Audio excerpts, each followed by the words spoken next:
And welcome in everyone as it is a festive evening here this evening as it is senior night here at Forrest High School as the Rockets and Lady Rockets will entertain Cannon County here this evening. Troy Cash and Ricky Sweeney, Noble on vacation. Well, he's at work this week, vacating from us this week.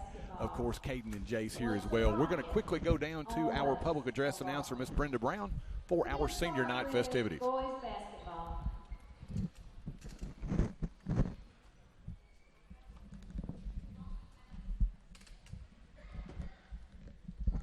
Now, fellas, I've been told y'all know what to do, so I'm just following your lead.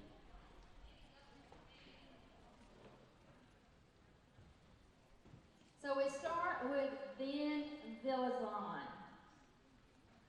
Ben is the son of Laura Stewart and Horatio Villazon. Ben's favorite memory from basketball is when Coach Weekly and Coach Rumley took them to a basketball game at Belmont. Ben Villazon.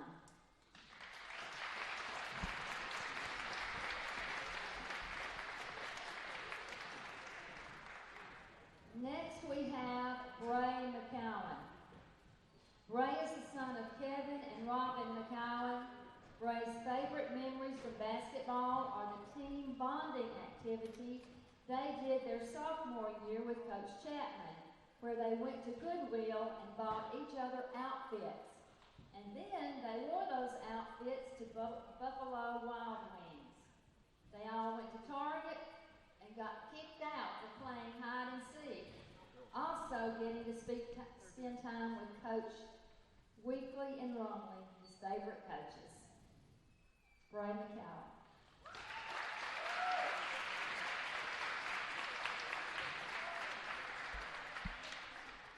Did y'all really get kicked out? I just have to know. Next we have Jimmy Vaughn, or as he likes to hear, James Vaughn. Jimmy is the son of James and Holly Vaughn. Jimmy's favorite basketball memory is going to the Belmont game with the team and then going to McDonald's afterwards to eat. Jimmy Vaughn.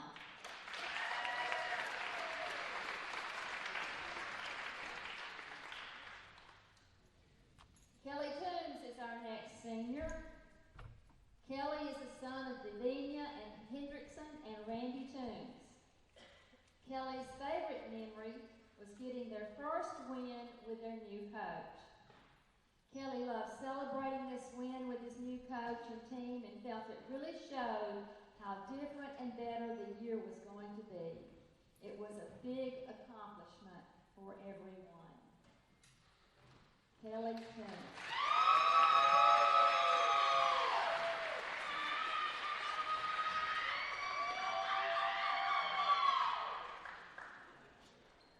And we end our introduction with boys basketball with the manager, Annabelle Temple. Annabelle is the daughter of Hannah and Michael Hunt. Annabelle's favorite memory is when the team played hide and go seek at Walmart before her junior year season. Manager, Annabelle Temple.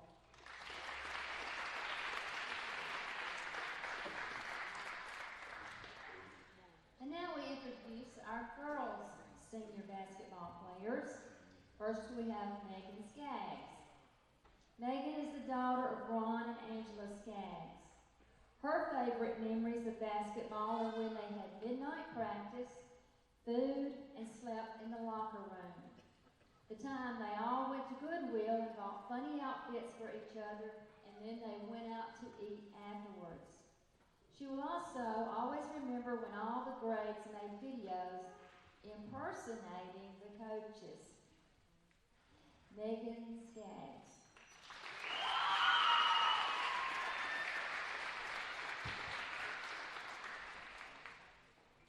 Our next senior is Cadence Chapman. Cadence is the daughter of Shane and Lisa Chapman. Cadence's favorite memories from basketball are during her sophomore year against Moore County. She was playing JV. when the ball was passed to her. She started dribbling down the court, picked up the ball, and just started running down the court. Her other favorite memory is when she made her one and only career three-pointer. Cadence Chapman.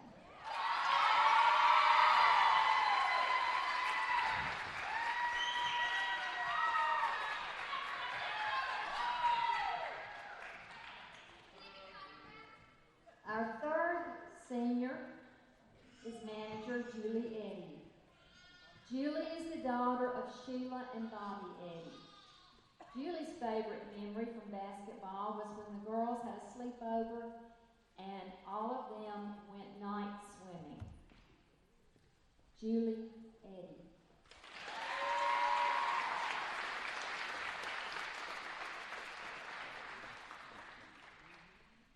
And last but not least, we come to our senior cheerleaders.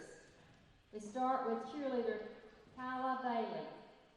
Kyla is the daughter of Andrea and Ken Bailey. Her favorite memory from cheerleading is winning competitions with her best friends. Kyla Bailey.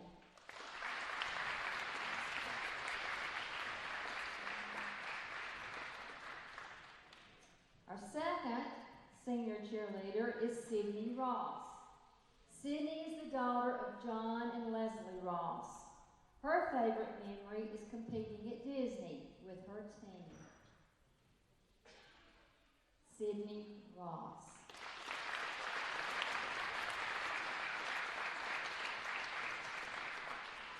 There you have it, ladies and gentlemen, the Forrest seniors from this season of basketball. Seniors, we wish you the best of luck wherever you go. Let's give them a big round of applause.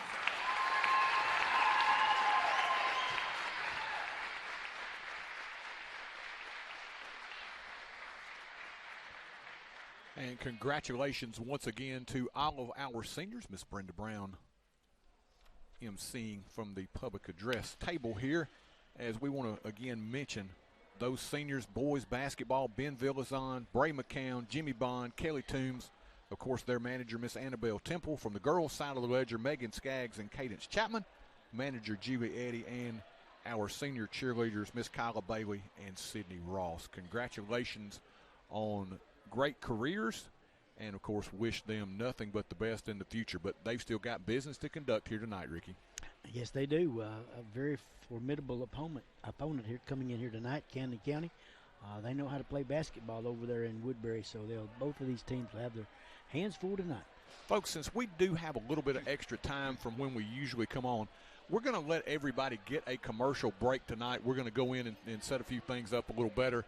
We kind of had to rush to get on. We're going to get ourselves and our thoughts gathered here, and we'll be back with you here in just a few moments. Until then, of course, stay tuned. Listen to our great commercials for our fine sponsors. We cannot thank them enough, and folks, we just encourage you to go out and support them, because they, of course, help us to be able to bring you these games each and every night here on TC Sports 1. There's always something new to try at Brooks Grocery. Sure, they've got all your everyday needs, the best meat department anywhere, and quality boar's head meats in the deli. But they've also got a great hot bar with a wide selection of steaming hot favorites, and they even have a selection of sushi. They sprinkle in brand new offerings and Brooks favorites like Jack's Trail Mix and a huge selection of tasty candies. All this with that special hometown touch. Find your next favorite food at Brooks Grocery. Are you tired of wrestling with your yard? High grass, weeds, and no time got you down for the count? Make your yard look like a champ with the Ric Flair of lawn care, Mr. Tate Garvin at Garvin's Ground Control. He'll have your yard styling and profiling with fresh cut grass and new landscaping. He's a grass mowing, plant growing, forest pride showing son of a gun. If you want your yard to be the best, you got to call the best. Tate Garvin at Garvin's Ground Control, 931-703-7997. Woo! Rain's moving in. Oh, yeah? You can tell by the clouds? No. Red moon tonight. Dew is damaged. You feel it in your joints? The flies are bad. Cow's tipped over. No. Nope. No. No. The wind. Yeah. Really? No. How do you know it's gonna rain then? Weather app. Free download. It's worth it. See your local agent Scott Bond and Troy Cashin. At Apex Bank, being involved in the community is our top priority. The staff in Chapel Hill takes pride in supporting local businesses and students. From delivering Meals on Wheels and donating fish fry proceeds to giving tractor pull time and sponsoring the Rocketeer School Bank, Apex Bank is here for Chapel Hill. Come visit our location at 118 South Horton Parkway. We've got snacks and coffee, and we'd love to talk to you. Or give us a call at 931-246-7105. That's Apex Bank, member FDIC, and an equal housing lender. Hometown banking is having decisions made by a bank right here in your town, not in another city, county, or even state. It's neighbors and friends who know your name and take time to greet you when you walk in. It's modern technology such as online banking and mobile check deposits, while still being able to talk to a friendly voice for any of your banking needs. Come visit us at 4641 Nashville Highway or call us at 931-364-7888. First Commerce Bank, your first choice in hometown banking. Member FDIC, equal housing lender. Stop in and visit Mack Equipment, your largest Exmark and Cub Cadet dealer in the state of Tennessee. Locally owned and operated in the heart of Chapel Hill at 109 North Horton Parkway, next to Southern Roots Hair Salon. Mack Equipment offers parts, sales, service, and rental. Their factory-certified technicians also service multiple brands of outdoor power equipment, making this a perfect stop for your future equipment repairs. Don't forget to visit our two other locations in Murfreesboro and Lewisburg. That's Mack Equipment. Funeral Home and Cremation Services had its beginning in 1939 when Thomas H. Lawrence established the business. Lawrence Funeral Home has always strived to provide compassionate, dignified, and professional service to every family it serves, regardless of their circumstances. Lawrence Funeral Home pledges to the families of Marshall and surrounding counties to continue providing excellence in funeral service. In your time of need, our family is there for your family. Lawrence Funeral Home and Cremation Service. Are you moving to the area and need a place to store your possessions? Are you trying to declutter your existing space or needing a place to park your boat, RV, truck, trailer, or camper? There's a simple solution. It's Highway 99 Storage. Conveniently located off Highway 99 and James King Road, it's a lighted, secure, and fenced-in area to keep your valuables safe. New units available with climate control. Call 364-5678 to rent. That's Highway 99 Storage.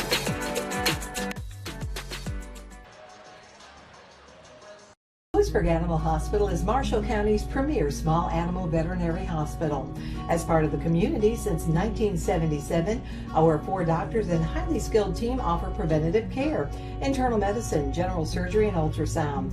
In addition, Maggie Rue Pet Retreat and Grooming Salon is located adjacent to the hospital and offers a full-service grooming and lodging for your companions. Give us a call to schedule an appointment. Lewisburg Animal Hospital is proud to be your other family doctor. Your one-stop shop to keep your vehicle running smooth is J&J Automotive. From routine maintenance like oil changes to brake repairs, tires and alignment, and exhaust work as well, J&J has got you covered. They work on gas and diesel engines. Call Vince or Matt Jackson at 931-364-5602 or stop by their location at 1791 Highway 99. Keep your vehicle in tip-top shape at J&J Automotive. Moving forward with strong tradition. It's the town's motto, but it holds so true today. The town of Chapel Hill is balancing expanded growth with preserving the small town traditions that make it special. The town's administration and employees would like to take this time to reaffirm their commitment to the citizens of Chapel Hill and to wish the Rockets and Lady Rockets success in their upcoming seasons. From the home of the Lions Super Bowl of the South, the town of Chapel Hill says, "Go Rockets!" Amigo's Mexican Grill is the place you'll find all your authentic favorites, from burritos to enchiladas to sizzling fajitas, all served fast and fresh. Dine in, order online, or call in your order at 364-2222. Also, Amigos has catering services available for your next big occasion as well. Good food, good times at Amigos Mexican Grill, 216 South Horton Parkway. Visit their other locations in Lewisburg and Spring Hill. Amigos, proud supporters of the Rockets. Advanced Eye Care Clinic, Dr. Jeffrey Jordan and his staff offer a wide range of services, including comprehensive eye exams, advanced testing, and eye disease management. Fashion frames from top names like Guess and Kate Spade. They also stay on top of new eye care advances like Vuity and Upneat. And that unique Dr. J touch that always leaves you with a smile until your next visit. Make your appointment at 359-4373. Advanced Eye Care Clinic, 815 East Commerce. Hey, there's my girl. Who's that? Life can be uncomfortable. Your home doesn't have to be. Ream Heating Equipment was designed to bring affordable comfort to any home. So no matter your budget, we can help you feel comfortable, even when you can't be comfortable. Oh, come on! Yes, let's go! When it's time for a tune-up or a new HVAC system, contact the trusted pros at Clint's Air Care for expert service and installation. There's always something new to try at Brooks Grocery. Sure, they've got all your everyday needs, the best meat department anywhere, and quality boar's head meats in the deli. But they've also got a great hot bar with a wide selection of steaming hot favorites, and they even have a selection of sushi. They sprinkle in brand new offerings and Brooks favorites like Jack's Trail Mix and a huge selection of tasty candies. All this with that special hometown touch. Find your next favorite food at Brooks Grocery. Are you tired of wrestling with your yard? High grass, weeds, and no time got you down for the count? Make your yard look like a champ with the Ric Flair of lawn care, Mr. Tate Garvin at Garvin's Ground Control. He'll have your yard styling and profiling with fresh cut grass and new landscaping. He's a grass mowing, plant growing, forest pride showing son of a gun. If you want your yard to be the best, you got to call the best. Tate Garvin at Garvin's Ground Control, 931-703-7997. Woo!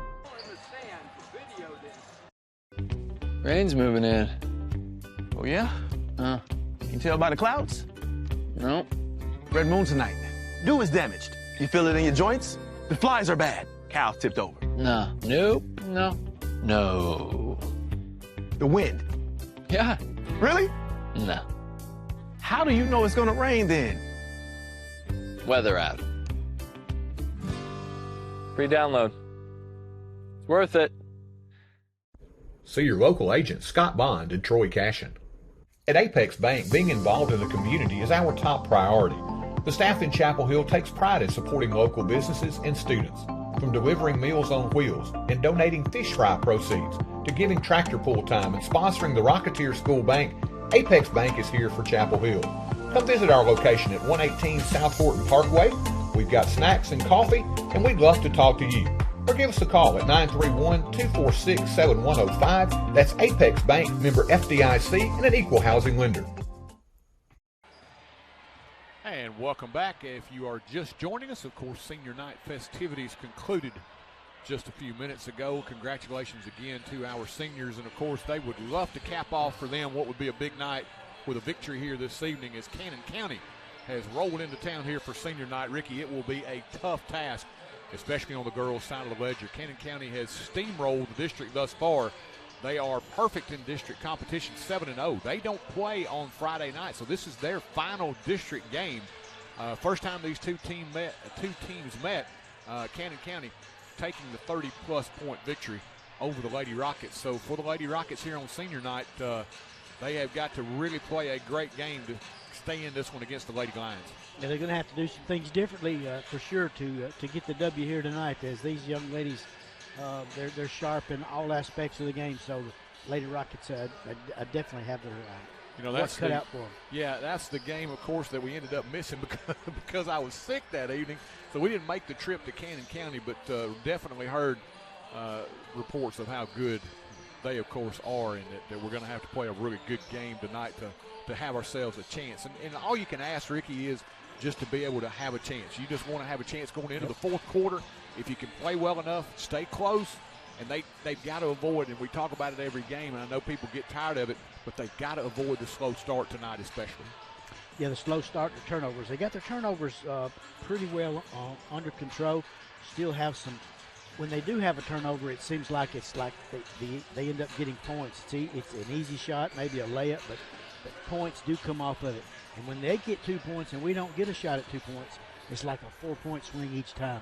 Yeah, and that's killer. Can't take many of those against a great team. Yeah, and that's something, too. You're getting ready to head into the district tournament. You want to be playing your best. In one aspect, hey, you're getting tested really big time this week. You've got Cascade, who may very well end up being the 2 seed. You've got the 1 seed in Cannon County. You're definitely going to play 2 really good teams to get you prepared for this upcoming district tournament. Yeah, and I got 2 seniors with their last home game here, Megan Skaggs and Cadence Chapman.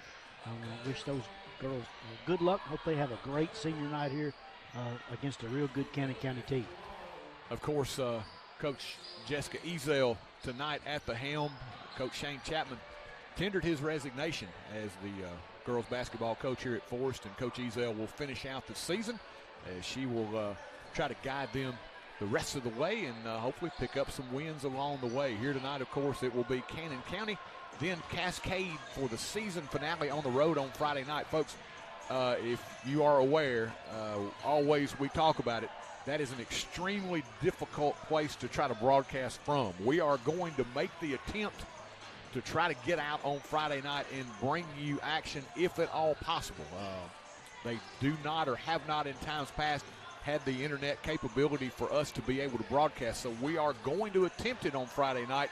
And, of course, we'll keep you posted. Just tune in regular time. Hopefully, we will see the stream just like we always do. But we are definitely going to make that attempt to go to Cascade on Friday night. After that, it will be play-in action. The ladies will be in that 4-5 matchup. Ricky, right now, if you look at it, you got to think that maybe the Lady Rockets are going to be heading to Grundy County. The way it's sizing up right now, that would be an awful long trip. But it could be, and this is something we talked about a little earlier with the coaches before we came on the air. Grundy County's boys, believe it or not, may end up in that 4th spot as well. They've got to play Community a couple of times, and oh, by the way, Community beat Cannon County last night. So that tells you how well Community is playing right now. Cannon County had been undefeated in district play until last night. So Community has Grundy County both Thursday and Friday night. So that will go a long way in telling us who becomes possibly the 3 and the 4. Cascade already owns a win over Grundy County, and they already own a win over Community and Forrest. So looks like they're going to be in good shape to finish in one of those top 3 positions. Right now, you almost have to feel like as well as Community's playing, it could be Grundy on the boys' side. Now, what does that do for the coaches? We said, hey, let's go there one night and play 2 games. They don't know if that's going to fly or not, but they are going to ask. Of course, but still, a lot of speculation there because we've still got tonight and Friday night, and, of course, Thursday night, some of those teams play as well to try to get all those district games. So, we've right now got a whole lot to play before we know how it's all going to fall out. But when we do, keep an eye on Facebook and Twitter. As soon as I do get the matchups, the dates, and the time, we'll put those out there for you. We'll have it up on the website for you as well. So stay tuned here to TC Sports 1. We'll keep you up to date with all the latest developments as far as boys and girls tourney basketball goes. Hard to believe, Ricky, we are almost there already. We sure are, and I think Community is coming into the tournament on a high note. And boy, you really, that's when you want to peak, when it's tournament time. And the defeat they laid on the Rockets over there at Community the other night by more than 30 points. They almost scored 100. If the clock hadn't been running, they were not missing. They were 38 of 64. I know Woodbury's, Cannon County's got a good team as well, but those 2 teams are my 2 favorites in the tournament. Boy, I tell you, Cascade's playing extremely well. Talking to Coach Weekly, and he said, I just really couldn't believe how well they came out and played. And once they got going, it was really hard to deal with them once they got on that roll. So, And the Rockets own a victory against Community. But right now. Yeah, and it looks good. I mean, at this point. You think about, let's look at the girls' side quickly.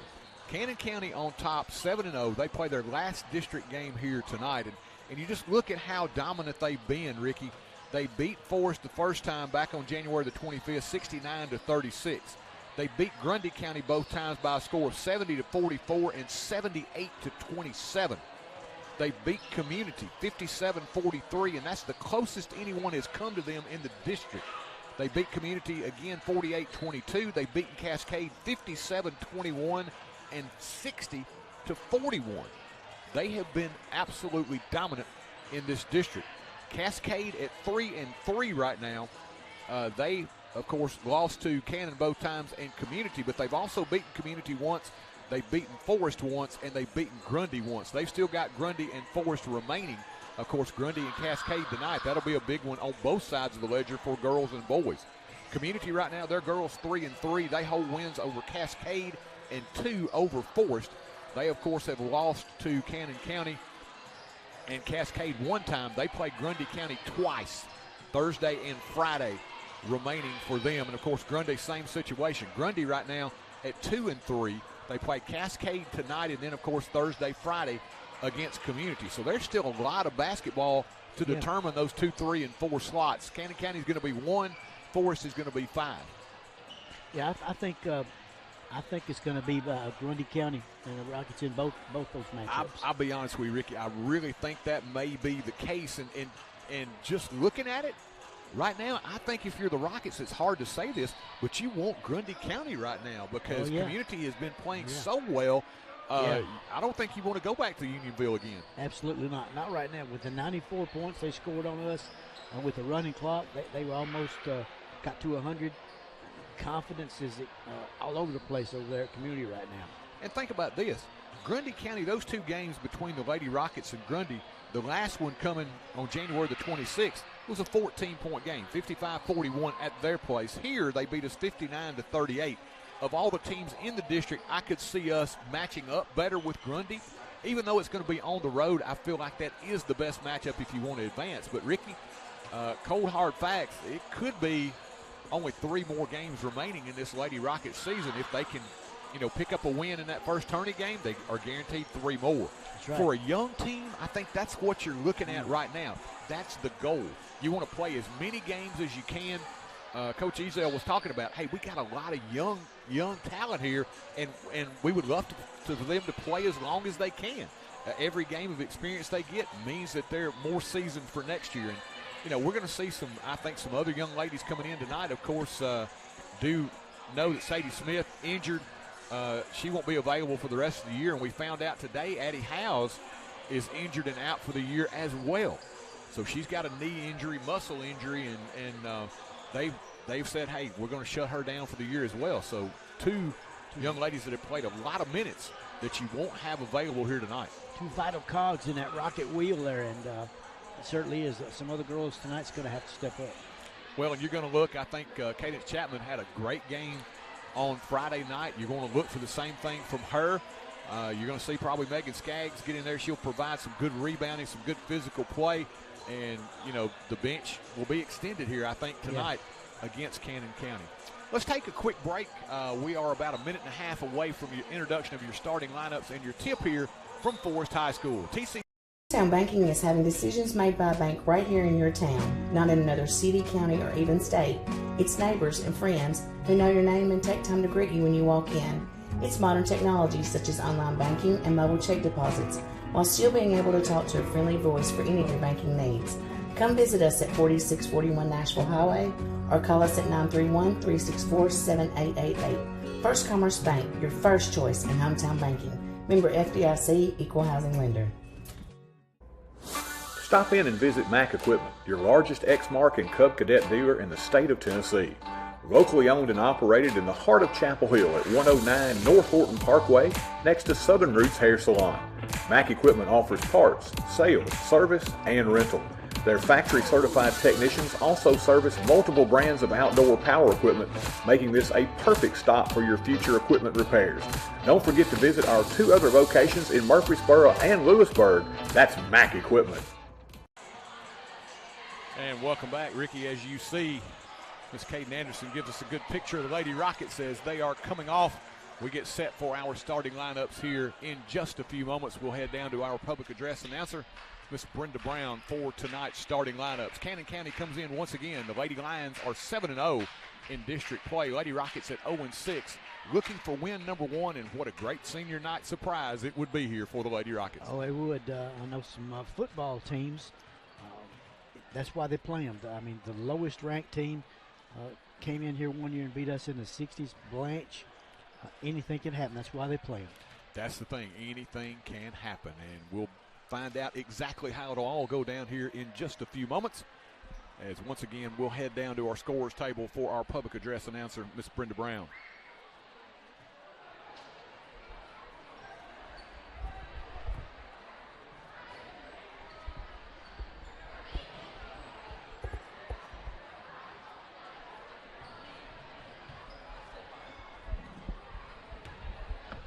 Ladies and gentlemen, welcome to the Forrest High Gymnasium where tonight the Forrest Rockets and Lady Rockets are hosting the Cannon County Lions and Lionettes. At this time, our invocation will be given by Sadie Smith. Let us pray. Dear Lord, thank you for allowing us to come here tonight. Lord, we ask your blessing over the game we are about to play. Please be with both teams, refs, coaches, cheerleaders, and fans. Let us have a competitive and safe game. In your name we pray. Amen. And now to honor our country and our flag, our national anthem.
And now your starting lineups for the Lady Lions of Cannon County. They are coached by Ashley Patrick, assisted by Kendall Smith and Jesse Now Owen. our starting lineup for our first contest tonight between the Forrest Lady Rockets and the Cannon County Lionettes. Starting for the Lionettes, coached by Ashley Patrick, number 15, Abby Alexander. Number 20, Evelyn Peter. Number 21, Jenna Bush. Number 22, Addie King. Number 52, Nora Walker. And for the Lady Lions, it'll be Bush, Walkup, King, Teeter, and Alexander. They are, of course, decked out in those maroon uniforms with the gold numerals. And now for the Lady Rockets of Coach Jessica Ezel.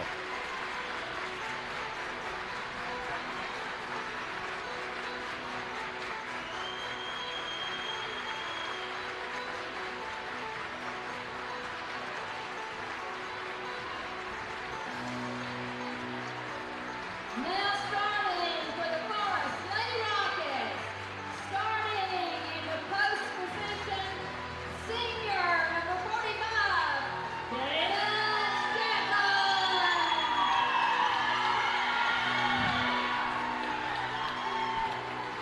Joining her in the post position, senior number 35, Megan Smith.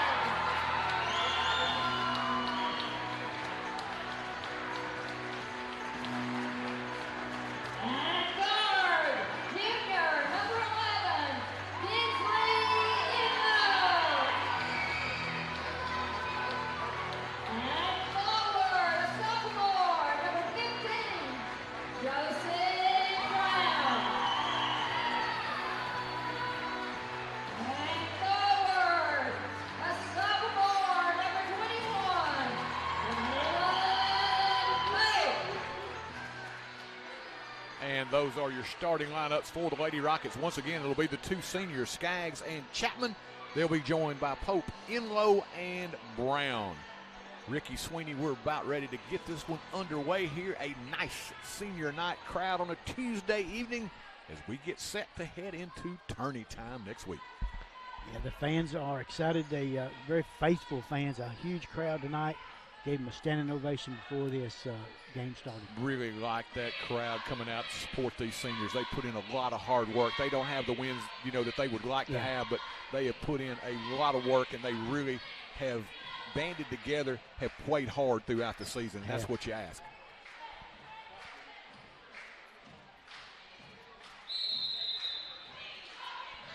Ball in the air, tap control by the Lady Rockets.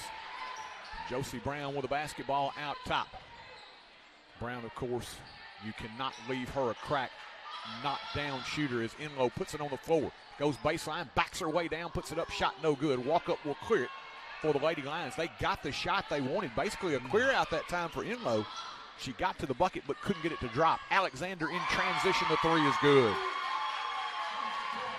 Abby Alexander from downtown. Ricky, beautifully done. They got that one to the wing area. Alexander trailing, just settled right into a three. Yeah, with catch and shoot, Abby's going to be looking to do that a lot tonight, I'm pretty sure. Ricky, as you said, some Marshall County connections there. Absolutely, yeah. Miss Abby is the granddaughter of Jimmy Henson. Great over the Forrest top. athlete. Nice job by Enlow. And Ricky, we talk about it. Cadence Chapman with that nice little push, just enough. Yeah. To get the defender off her, catches the pass, puts it up and in. Alexander gets in the paint, little runner, got it. Alexander back to back.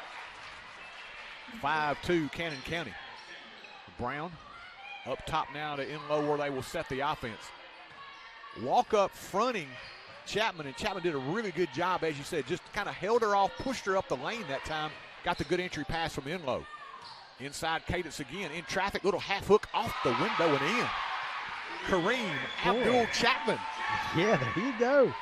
That was a nice one, man. Nice little touch with traffic, too. And tough. She had a hard time catching the ball and made a great adjustment. 5-4 here early. Into the corner. Cannon County with it. Picking up the dribble. Bush now in the corner. Back up top. Penetration down the lane. Shot put up no good. Rebound out of bounds to the Lady Rockets as Skaggs was battling down low there. And that's what you can count on. Skaggs is going to give you some good physical play inside, be a good inside presence here tonight, rebounding the basketball. Yeah, I like Megan's defense is top notch. She's going to give you some rebounds and lay a body on that down post girl down low. And that's the thing. They have right now, we talk about size-wise, they've got their biggest and most physical lineup in the game here. Absolutely. Little pressure. They break it now. Pope on a wing. Here comes the trap. Left side, Brown loads up the three. This one a little short. Long rebound controlled by Cannon County. Teeter with it. 2-on-1. Teeter. Bounce pass underneath. Shot put up and in and one. Brown got caught in no man's land that time, Ricky, with the 2-on-1. Yep. She came up to try to cut off the penetration, but a nice dump down by Teeter to the open King, who put it up and in and drew the foul. Yeah, that's how you run the break when you got the numbers 2-on-1 there, and they made it look like they do in practice, I'm sure. That was textbook. Stallnecker will check in here early. The 8th grader replacing Skaggs in the lineup as it was King converting the three-point play. Couple of minutes gone by here, opening quarter. 8-4 Cannon County. There's the pressure again. Brown left wing, cross court, right side, Stallnecker loads it up from 12, bouncing around, no good, rebound pulled away by Teeter. Teeter the other way with the dribble. Quickly into front court, gets it underneath, walk up, she walked, but she put it up and in. Oh, she took the extra little shuffle there, Ricky, before she got it up and in. A game of hopscotch there right before. 10-4 game. Stallnecker fires quickly again, this one in and out, rebound pulled away by Cannon County. Pope got a hand on it, out of bounds, and back to the Lady Lions as King will play it in. Camry Warner will check in for the first time as she'll replace Chapman, who gave him a nice lift here early. Warner, really good defender. She's very scrappy on ball. This time Cannon County airmailed that one. Teeter trying to get it over to the wing to Alexander, and that one just into the Lady Rocket bench. First turnover for the Lady Lions. As we're just over 3 minutes old here. Senior night from Chapel Hill. This one tipped. Warner gets a hand on it, back into the hands of Enlow, and we're going to have a quick timeout. 30-second taken by Coach Ezell. We'll take it as well. There's always something new to try at Brooks Grocery. Sure, they've got all your everyday needs, the best meat department anywhere, and quality boar's head meats in the deli. But they've also got a great hot bar with a wide selection of steaming hot favorites, and they even have a selection of sushi. They sprinkle in brand new offerings and Brooks favorites like Jack's Trail Mix and a huge selection of tasty candies. All this with that special hometown touch. Find your next favorite food at Brooks Grocery. Are you tired? And welcome back, Ricky. Cannon County, you see why they're 7-0 in district play. Oh yeah, a lot of zone pressure on that, trying to get the ball over the 10-second line there, and just gave the Rockets all kind of trouble. Worked the ball really well offensively, and very, very sound fundamental team. Around that high screen, Enlow into the corner. Cross court, dangerous pass, but Stonecker maintains. Out front, we got a foul. Going for the steal was Teeter, and she will pick up the quick foul, her first, team's first. And Ricky, it's one of those games where you almost feel like the Lady Rockets have not played bad here early, but you almost feel like you have to be perfect. You almost have to score in every possession, because right now Cannon County has been very workmanlike in what they want to do. They sure have, and the Rockets almost 4 minutes gone without a turnover, so that's a good thing. Yes. And they're still down by 6. I know, and that's what you look at the scoreboard. You're like, wow. Warner needing some help. Double teamed, and let's see, jump ball situation. This one will go over to Cannon County. That's what they want out of that zone trap. They want to get you over on that sideline and just squeeze it in on you, which they did right in front of their bench. I must have jinxed them. As soon as I said that, they got a turnover. Lady Rockets in that 2-3 zone. Well, now Stonecker tries to come out and pick that one off, picks up the quick foul. First on Stonecker.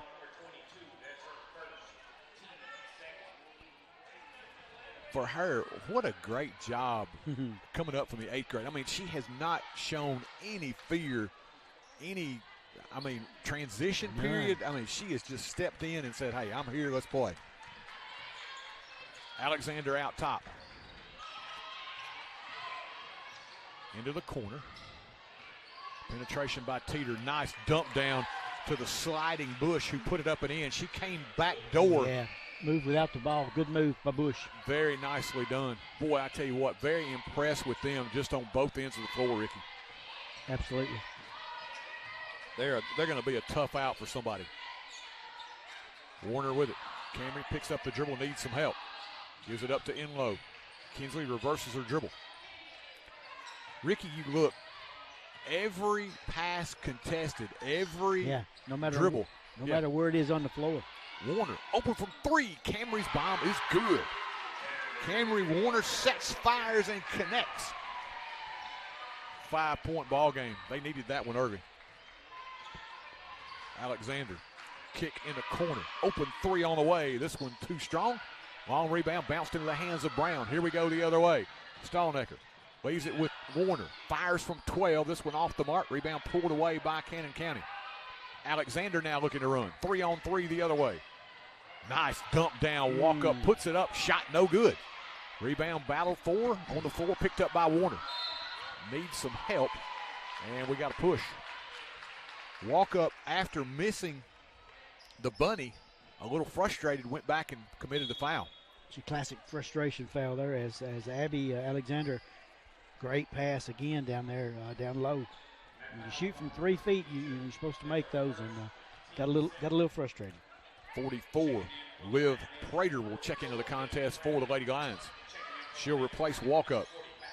Stonecker in traffic, and she'll be tied up. This one will go to the Lady Rockets. That's the tough spot for an 8th grader here, Ricky, because that is big league pressure. You got it, and she was attacked by 3 different Lady Lions right there.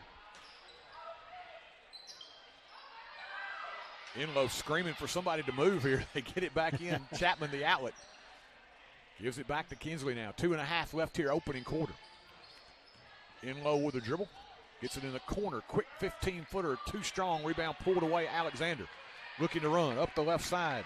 King underneath. Little hesitation. Left hand, little scoop almost by Teeter goes in. All 5 starters have scored for Cannon County now. 14-7 Lady Lions. Lob over the top. Chapman with a nice catch. Puts it up and in.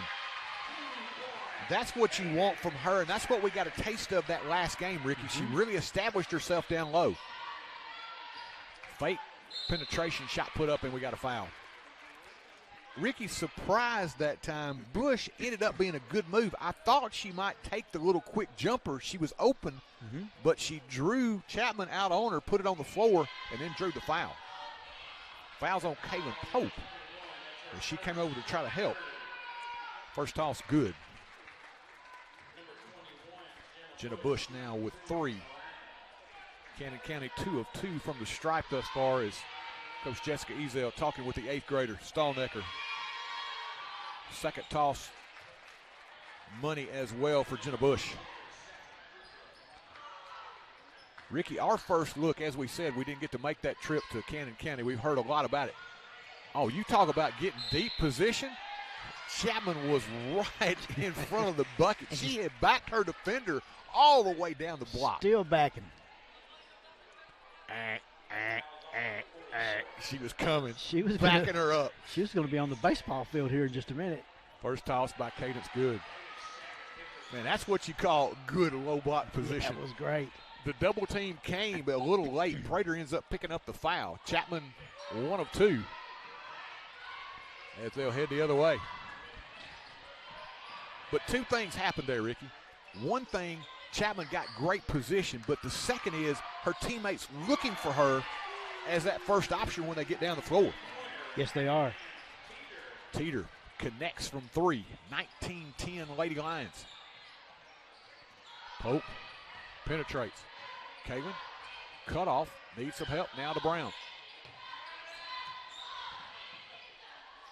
Chapman calling for it down low. She's got Prater on her hip. Firing from the corner. Stallnecker in and out. Rebound pulled away by Prater. Here comes Alexander. Lead pass in front court. Bush able to save it. And we got a push. Oh, Pope second. Pope second. And Ricky, it just seems like fouls just seem to find her. She wasn't. Yeah. They go looking for her. They do. Here lately, the last 3 or 4 of those games, 5 maybe. Yeah, Warner's going to check back in, replacing Kaylin again, who's been saddled with those 2 personals. Such a good defensive player, too. Yeah, you love her presence on the floor. Off the inbounds. Bush will back it out now into the corner. Alexander, spot up 3, good. Boy, you cannot give her an inch. Directs traffic very well and also can shoot the lights out. 8 for her here early. Lead is a dozen. In low behind the back, ball poked away. Teeter on the floor. She'll save it now, Alexander. Bounce pass. Bush puts it up and in and draws the foul. Stallnecker trying to get down the floor, Ricky. Good hustle for her to get back, but just got back in time, tried to reach in, and got just enough of Bush to commit the foul. Bush able to power it up and in. 2 now on Stallnecker. Stallnecker and Pope each with 2 for the Rockets. Yeah, 5 team fouls on the Lady Rockets as well. 33.6 seconds left here, opening quarter. There's a little equipment timeout here for Bush. Bush 2 of 2 from the stripe thus far as she will settle in here. Toss on the way, got it. Rattled around and found its way home. She's got 7. And Ricky, I look at the score and I'm thinking, hey, we haven't played that badly. I was thinking and they put 25 on the board. I was thinking the same thing. Still got 30 seconds to go. Warner with the dribble right side. Up top, in low, behind that double screen. Now to Brown from way downtown. This one a little short. Rebound battle for, saved by Stallnecker, but into the hands of Cannon County. Lead pass down the floor, and they'll say it's off of Inlow. Kinsley battling with Alexander, and they will say it's off of the Lady Rockets. So Cannon County with a chance here. 13 seconds left here, opening quarter. Alexander penetrates, kicks underneath Bush, left hand lay in, good. Jenna Bush. Lady Rockets got to hurry. In low, cannot get the shot off before time expires here in the quarter. Very productive quarter for the Lady Lions. After one, they lead it 27-10. Wrestling with your yard? High grass, weeds, and no time got you down for the count? Make your yard look like a champ with the Ric Flair of lawn care, Mr. Tate Garvin at Garvin's Ground Control. He'll have your yard styling and profiling with fresh cut grass and new landscaping. He's a grass mowing, plant growing, forest pride showing son of a gun. If you want your yard to be the best, you got to call the best. Tate Garvin at Garvin's Ground Control, 931-703-7997. Woo! And welcome back here. Troy Cash and Ricky Sweeney. Noble Mays, our good buddy, a work assignment for him this week. He will not be able to join us. He'll be back with us for tourney time. But Ricky, here after one, we're talking about it during the break. Not a bad effort. I've seen, I think probably turnover-wise, we were good. If we had played this team early, we'd have probably had 15 turnovers in the first quarter. They had a couple here in the first quarter. Yeah, only 2, and one of those was on a jump ball. It looks like this Cannon County team looks like a 5A school or a 6A school, and the Rockets are playing fairly well. Folks can see it at home. Give us that field goal percentage in the first half, though. This is why they got the 27 points. They were 10 of 13 shooting the ball in the first quarter, and one of those they missed was a layup. Yeah. Alexander will pull the trigger from 3. This one no good. Bush trying to save it out of bounds to the Lady Rockets. And Ricky, you gotta know Alexander wise back there. She's just a sophomore, but she realized nobody stepped out to pick her up. She took the quick 3. They're going to say that was off the Lady Rockets, so they get it back. Alexander off the screen, fires from 3. This one was short, rebound to Chapman. On the outlet, Camry Warner runs it down. Warner leaves it Stallnecker in the paint, and we got a jump ball situation. She was trying to get it up, and she is tied up there by Bush. Nice job defensively. Bush, right place at the right time. Good defense there by Bush. Warner, unselfish that time, Ricky. I thought she might challenge the defender. 5-second count is on. Just gets it in now to Brown. Chapman from 3, off the window, and there is career three-pointer number 2. She talked about it early, Ricky. Yes, she did. One of her highlights was getting her only three-pointer. Well, she's got one to join it now. Look at the smile on her face. Still smiling. Alexander flips it up under the arm of Chapman and got it to drop. She's in double figures now with 10. Just like her granddaddy. What a nice move. In low to the baseline. Cut off, needs some help. On a wing now to Brown. Cross court, Warner.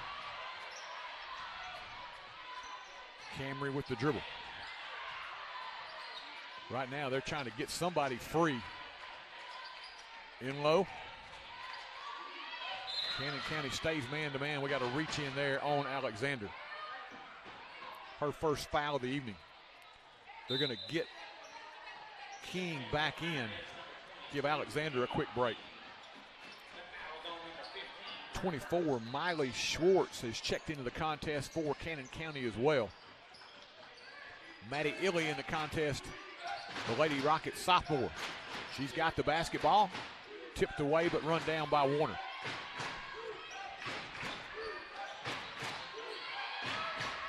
Very good defense here, making the Lady Rockets extend where they start the penetration. Crossover by Teeter in the lane, knocked away by Warner. Picked up, shot no good, rebound to Josie Brown. On the outlet, Chapman tried to give it up to Illy, but Schwartz will pick it up. Teeter fires from 3, good. Ricky? She didn't fool around. She didn't hesitate. I think she had her mind made up there. Did. She had spotted up, and she just turned and fired. No more than she caught it and turned and looked. I don't know how she got even a good look at the basket.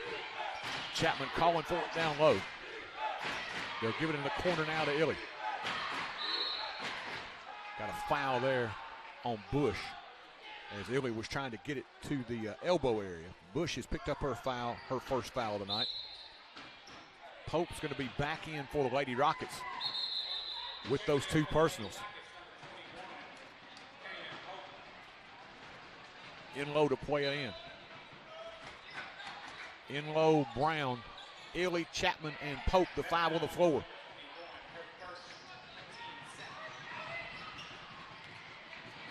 In low, can't get off the shot, gives it up to Pope. Down low, Chapman draws the double team, tried to fire out of it, knocked away by Bush. Pushes it down the floor, run down by King, leaves it underneath Teeter, puts it up and in. Unselfish play there by the Lady Lions. In low the other way. Low block, Chapman. One bounce in the paint, muscles it up, shot no good. Rebound saved by walk-up into the hands of Teeter, and here we go the other way. The trailer, Bush, put it up, no good. Missed the bunny, out of bounds to the Lady Rockets. Stallnecker's going to check back in for the Lady Rockets. She'll replace Maddie Illy. 5:09 left to your second quarter. 34-13, Lady Lions. Ricky, we talked about this comparatively. Chapman, here comes a double team. She goes right off the window, little half hook, good. She's got that figured out. That's the thing, Ricky, we talked about start of the season. Schwartz trying to answer from 3, shot short, rebound to Chapman. Gives it up to Stallnecker. We thought about her with that little half hook that she's got. She's got a good touch. Chapman, she'll fire, 16-footer, no good. Rebound in low in traffic, puts it up, will not drop. Schwartz the rebound. Here come the Lady Lions with Alexander.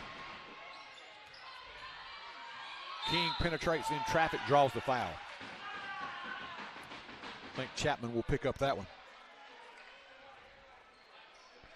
But Ricky, second solid game in a row for Cadence. Sorry, Troy, they got Pope on that. Wow. Pope's third. Ooh. And that's again, eeny, meeny, miny, mo. She ended up being the wrong one to pick that time because she and Chapman were both right there. Yeah. King misses the first free throw. She'll get another as Bush is going to check back in, replacing Schwartz. The only thing, Ricky, so far is they haven't gone to their bench an awful lot. You wonder how deep they possibly are, but boy, their starting 5 extremely solid. King 1 of 2. 35-15 Lady Lions. We're about halfway through this second quarter. Warner with the dribble. Picks it up, now needs some help. Camry, low block in low, backs her way down, spins and fires off the window, will not stay. Good low block position by Kinsley. Got her shot up, but it wouldn't drop. Alexander, little hesitation dribble. Back out front, 15-footer free throw line, walk up, bounces around good. Nora walk up now with 4. Timeout taken by the Lady Rockets. We'll take it as well. Rain's moving in. Oh, yeah? You can tell by the clouds? No. Red moon tonight. Dew is damaged. You feel it in your joints? The flies are bad. Cow's tipped over. No. Nope. No. No. The wind. Yeah. Really? No. How do you know it's gonna rain then? Weather app. Free download. It's worth it. See your local agent, Scott Bond and Troy Cashin. At Apex Bank, being involved in the community is our top priority. The staff in Chapel Hill takes pride in supporting local businesses and students. From delivering Meals on Wheels and donating fish fry proceeds to giving tractor pull time and sponsoring the Rocketeer School Bank, Apex Bank is here for Chapel Hill. Come visit our location at 118 South Horton Parkway.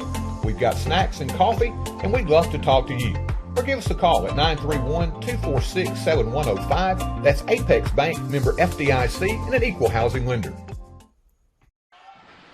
And welcome back here, halfway through this second quarter, as the Lady Rockets trail the Lady Lions. And Ricky, you talk about comparatively now. You look at the scoreboard, they're down 22 to your first place team in district play. But I think if they play this way against a Grundy, you win a ball game. Yeah, it won't be like this. That's right. Stallnecker gets by Bush, goes baseline, puts it up and in. Hey, that is some confidence from Coach Ezell, giving Stallnecker the wing and cleared out basically for him. Cleared everybody out. Cross-court pass almost intercepted. Firing from the corner. 3-ball no good by King. Rebound into the hands of Chapman. I can't wait to see Stallnecker in the next couple years. I mean, we got 4 more years to her. Yeah, she's that one that your other teams are going to be like, really? Yeah. Steal? In low. Of course, Kinsley had the same experience. Played a lot as an 8th grader. Kind of like Abby Fanning at Moore County. I thought she played like 12 years. In low. Tried to get it down low to Chapman. Batted around out of bounds to the Lady Rockets. As Walkup got the last hand on that one. Here comes Megan Skaggs back in, replacing Josie Brown. Josie yet to score. We need some offense from her. She hadn't had it but just a couple of shots. The thing, Ricky, too, the one thing you want to see Josie maybe get a little bit better at, and something she will work on most definitely, is being able to score against man-to-man. If you can spot her up against a zone, she is deadly. They, at a man-to-man, they're really covering her hard. So Alexander stepped through in the paint, may have traveled. Shot no good. Cadence Chapman will clear it. And that's that maturation process. You'll get naturally better at that the more you play. That's right. In low. Bounce pass down low. Picked away and stolen by Bush. Bush the other way. Gets it back from King. The runner good. Boy, that was nice give and go. Rewarding the hustling Bush who went from one end to the other. Moving without the ball. That pays dividends a lot of times. You always like to see a player who hustles down the floor get rewarded for it. In low. Finds a crease and drains the 3. Kinsley from downtown. A lot of her shots might have been going in and out. Glad to see her get that one dropped. Yeah. Alexander over Chapman, got it up and in. Boy, she is really good. Smooth. A dozen for her. Lead back to 21. Pass picked away, and we got a foul. Warner trying to get over to cut off Teeter. Picks up that foul. Camry with her first. A couple of substitutions. Prater, Schwartz back in the game for Cannon County. And Ricky, they've gone 7 deep here in the opening half. All 5 starters have scored for them. Like you say, they don't go to that bench that often. That's the only thing you see just from afar is what happens if you get in foul difficulty. It's true. They don't have the playing time. Of course, they haven't been challenged in the district, so that might come at a later date. Alexander, spot up 3. This one's short. Bounces around into the hands of Prater, who puts it up no good. Rebound Schwartz. Another opportunity for the Lady Lions. Tried to bounce it inside, picked up by Alexander. Between defenders, little hop, puts it off the window and in. A little hot. Nice hot. That was a Euro step. Yeah, it was a Euro step. 43-20 now with a minute left here, first half. Warner out top. Needs some help, gives it up now to Stallnecker. Bailey with the dribble. Bounces it, or gets it down low. Chloe Smith in the game. Tried to get it underneath the Skaggs, stolen away, and here come the Lady Lions.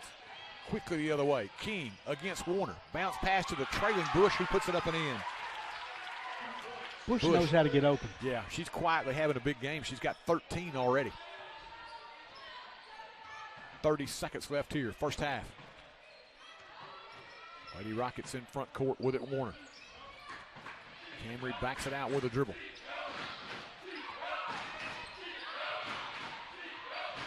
.15 seconds now in counting. Smith baseline. Bounce pass underneath. Skaggs puts it up, partially blocked by Bush, who will clear it. Lost the handle, however, so the Lady Rockets will get another opportunity here with 8.2 seconds left here, second quarter. Kinsley Enlow will check back in, replacing Chloe Smith.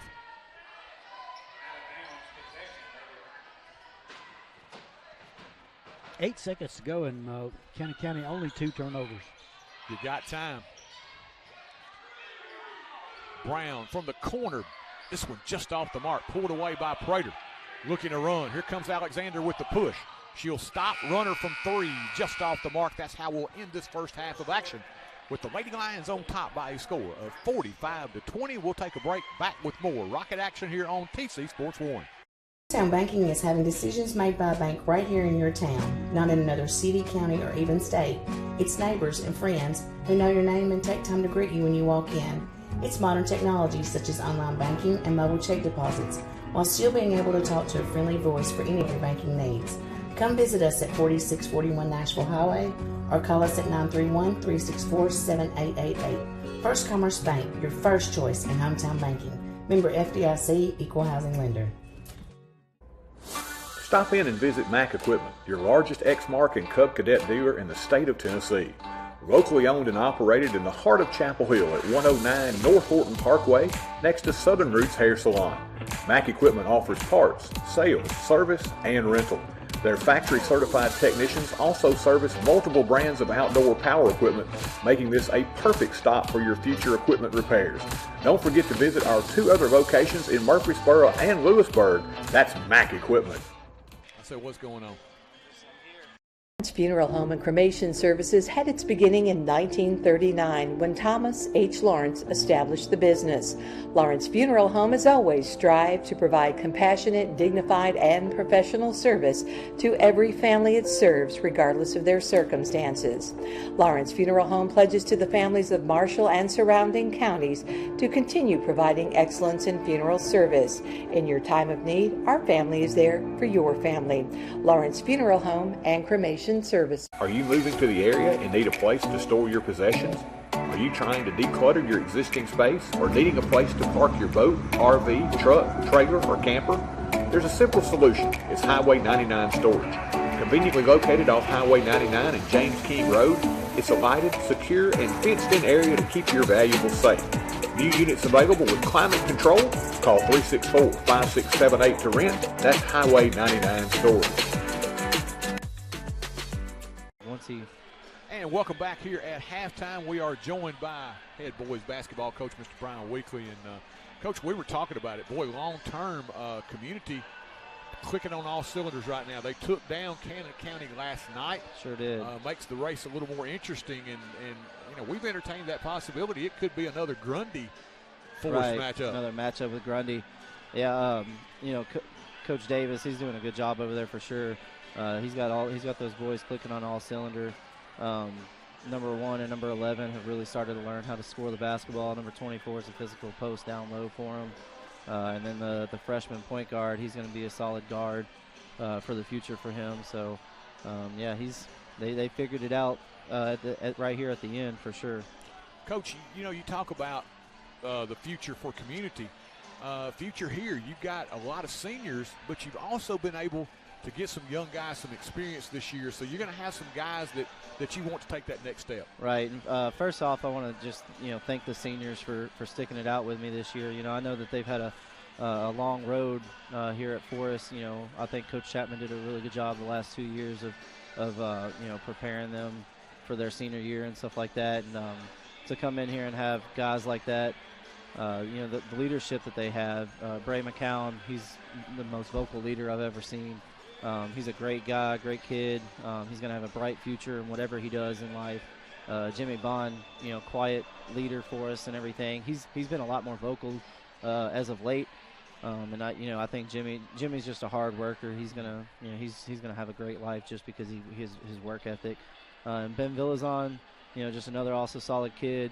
You know, he's gonna go to lineman school, so he'll have a good life doing that. You know, I'm thankful to have these 4 seniors this year, and then Annabelle Martin play basketball for me.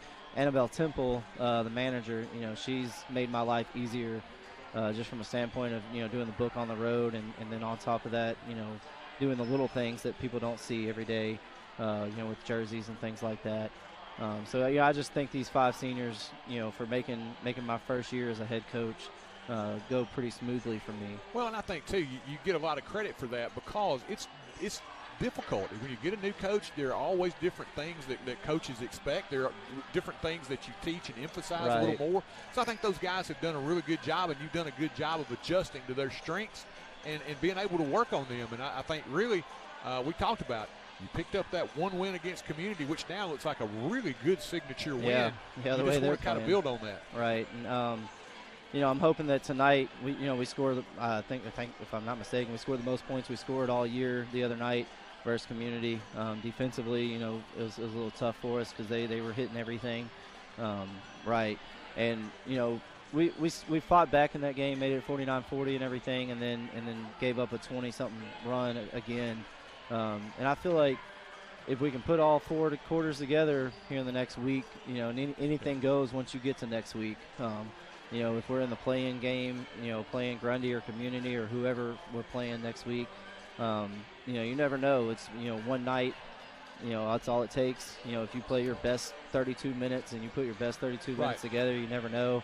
You know, personally, I had that at Rockville my first year there. We lost to Stewart's Creek by 42 and 35, and then turn around and beat them by 1 in the district tournament to knock Stewart's Creek out of the tournament. And that you know, that was a huge win. So, you know, I've been a part of it before, and you know, I'm hoping that these guys, you know, figure out, you know, offensively and defensively tonight and play, you know, just play well against Cannon County. Last time we played them, it was right after the snow. We didn't play very well coming out the gate. They had played the night before, and you could tell that, like, they had their legs under them. We didn't. So I'm hoping tonight, you know, we can control the pace and not turn the ball over against their press, and just be solid offensively, and defensively play as, you know, 5 players playing as 1, basically. 2 more things. First of all, what's been your most fun with this senior group this year? What's the thing that you know, 50 years from now when you're thinking back on it, what's going to be the thing you remember about this group? I think the most memorable thing for me so far has been their positive attitude day in and day out.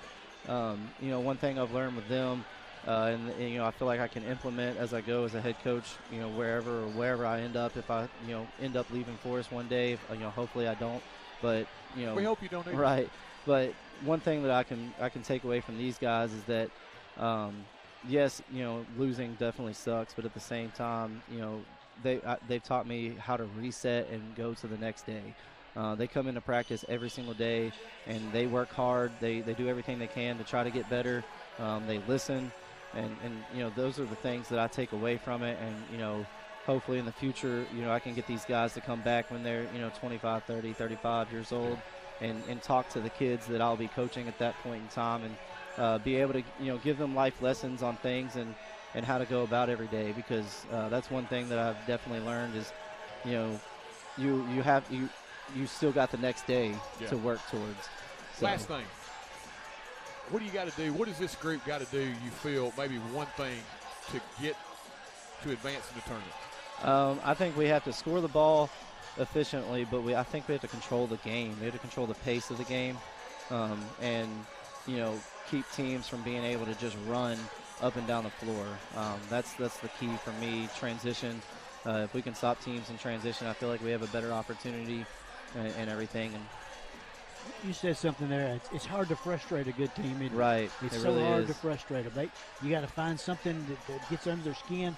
It's just hard to do. Right. And good teams usually are really good in transition. So, you know, being able to slow a team down somehow, some way, and keep them, you know, make them have to play a half-court game sometimes will frustrate them. And I'm hoping that's what we can do over the next, you know, 2 games this week and then going into the tournament next week. Coach, man, as always, we enjoy having you here at halftime. It goes by too quick. It really does. Yeah, that was fast. Coach Brian Weekly here at halftime. We'll take a commercial break. We'll be back with your second half here from Forrest High School.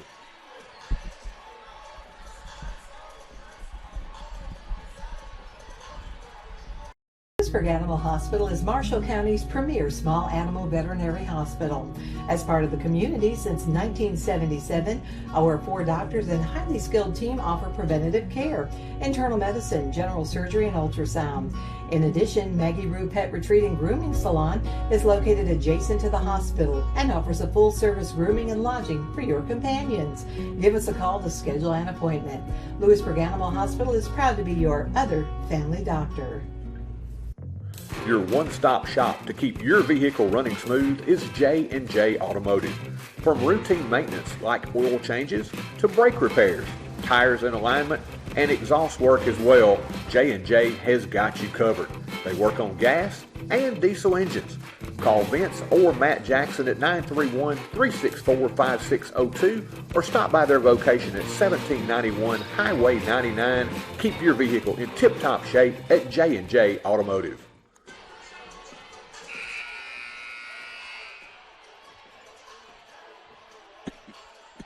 And welcome back as we get set for your third quarter here from Forrest High School senior night for the Rockets and Lady Rockets. Ricky, quickly, scoring totals here at the half. Rockets 8 of 23 from the field, 1 of 2 at the line, 8 turnovers. Cannon County 18 for 31, 5 of 6 at the line, and only 2 turnovers. 45-20, Cannon County leads it as we start the third quarter. Pretty well played first half by the Lady Rockets. Oh, yes, I agree. Wilting pressure by the Lady Lions, and you think, hey, Troy, you're 25 down. How are you saying they played well? I'm looking at progress. I think if this game had been played early on, we would have, 25 turnovers at halftime and be down, 40. They're making some progress. Bush against Brown. Gets underneath, blocked from behind by Josie and cleared by Chapman. Needs some help, gives it up now to Stallnecker. I like the way Josie didn't give up on that play after she got beat. Stayed with it, got the block. Stallnecker punched away, good defense there by Bush. Alexander looks up the floor, runner from King, good. Boy, I like the way, Ricky, her eyes were constantly up the floor. Absolutely. When she got that basketball, her head was not down to dribble. It was looking up the floor. She's looking for something good to happen. Stolen away again. Here comes Alexander. She'll challenge Stallnecker, who got a piece. Cleaning it up, though, is Bush. What hustle by Stallnecker, man. I love her as an eighth grader. Got to. No give up in that girl. She's got presence. Gave Bush a little elbow. Oh, back out front, pass picked away. Teeter got in the passing lane, lost the handle, and that'll be a 2 that they could have easily gotten there, but Teeter just lost it on the dribble. Turned it over, and we'll go back with the Lady Rockets. Pope's going to check in. She's got those 3 personals. Just underway here, third quarter. 6:45 left here as Cannon County beginning to stretch it out. Well, I tell you what, they are extremely solid, Ricky. I think they can play for a while. They don't have a lot of weaknesses.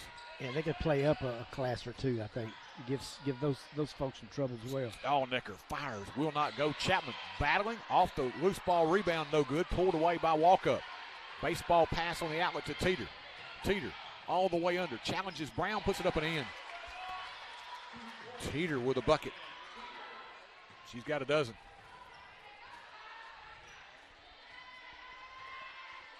I hear Teeter, I'm just thinking of Yellowstone. Can't get that. That's right. Inside, Chapman spins. Left-hander by Cadence. Left it a little short on the outlet. Here comes Bush.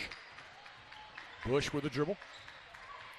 They don't pick her up. She'll fire just inside the arc. No good, out of bounds to the Lady Rockets. Yeah, Cadence confident with that left-hand shot. Expecting maybe more pressure than she got and didn't get a lot of pressure and might have made her leave it a little short. Would have liked to have seen her got rewarded there because that was a nice move back to the middle. Very much so. Here comes Josie Brown. Matched up against King. As they'll work it now to Pope on the perimeter. Kagan puts it on the floor, all the way under, knocked away from behind and picked up by Walkup. But I like that, though, Ricky. We don't see her do that very often. I want her to develop that part of her game. Yes. Alexander knocked away by Warner. Good hustle by Camry. Alexander runs it down in rear court. Hounded there by Warner. There is no quit in this group. That's what you love. Teeter penetrates, kicks. 3 on the way. Good. Boy, I tell you what, offensively, they don't have many chinks in the armor at all. They are super solid. King 1 point away to having 4 players in double figures. Brown picks it up. Tried to get it back out front. Errant pass. Stolen away by Teeter. All the way under. Puts it up and in. Teeter's got 14 now and a quick timeout taken by the Lady Rockets. Moving forward with strong tradition. It's the town's motto, but it holds so true today. The town of Chapel Hill is balancing expanded growth with preserving the small town traditions that make it special. The town's administration and employees would like to take this time to reaffirm their commitment to the citizens of Chapel Hill and to wish the Rockets and Lady Rockets success in their upcoming seasons. From the home of the Lions Super Bowl of the South, the town of Chapel Hill says, "Go Rockets!" And welcome back here. 4:51 left here, third quarter. Cannon County has stretched it out 56-20 now, and Boy, I tell you, you just can't afford any mistakes against a really good team, man. They put that run on here, a couple of turnovers for the Lady Rockets, and the Lady Lions have kept the foot to the gas pedal. Yeah, 11-0 start to this quarter. Stallnecker plays it in. She'll get it back, work it into the front court.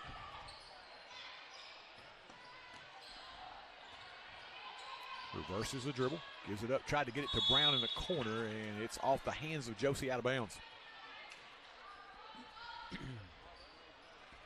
I'm just looking, Ricky. I'm trying to think what chinks in the armor do you see with Cannon County? I'm going to tell you, they're not playing many folks, but of course they don't have to because the ones they've got on the floor are extremely good.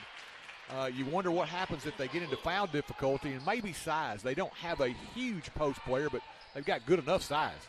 Yeah, the depth from the bench is the only thing I can see. Alexander tries to step out, get the steal, ends up committing the foul. Her second. Maddie Illy's going to check back in. She's going to replace Megan Skaggs. Stallnecker to work it in. This is good for your young players, especially, Ricky, because this kind of pressure playing at this level, it shows you where you are and where you want to be. That's right.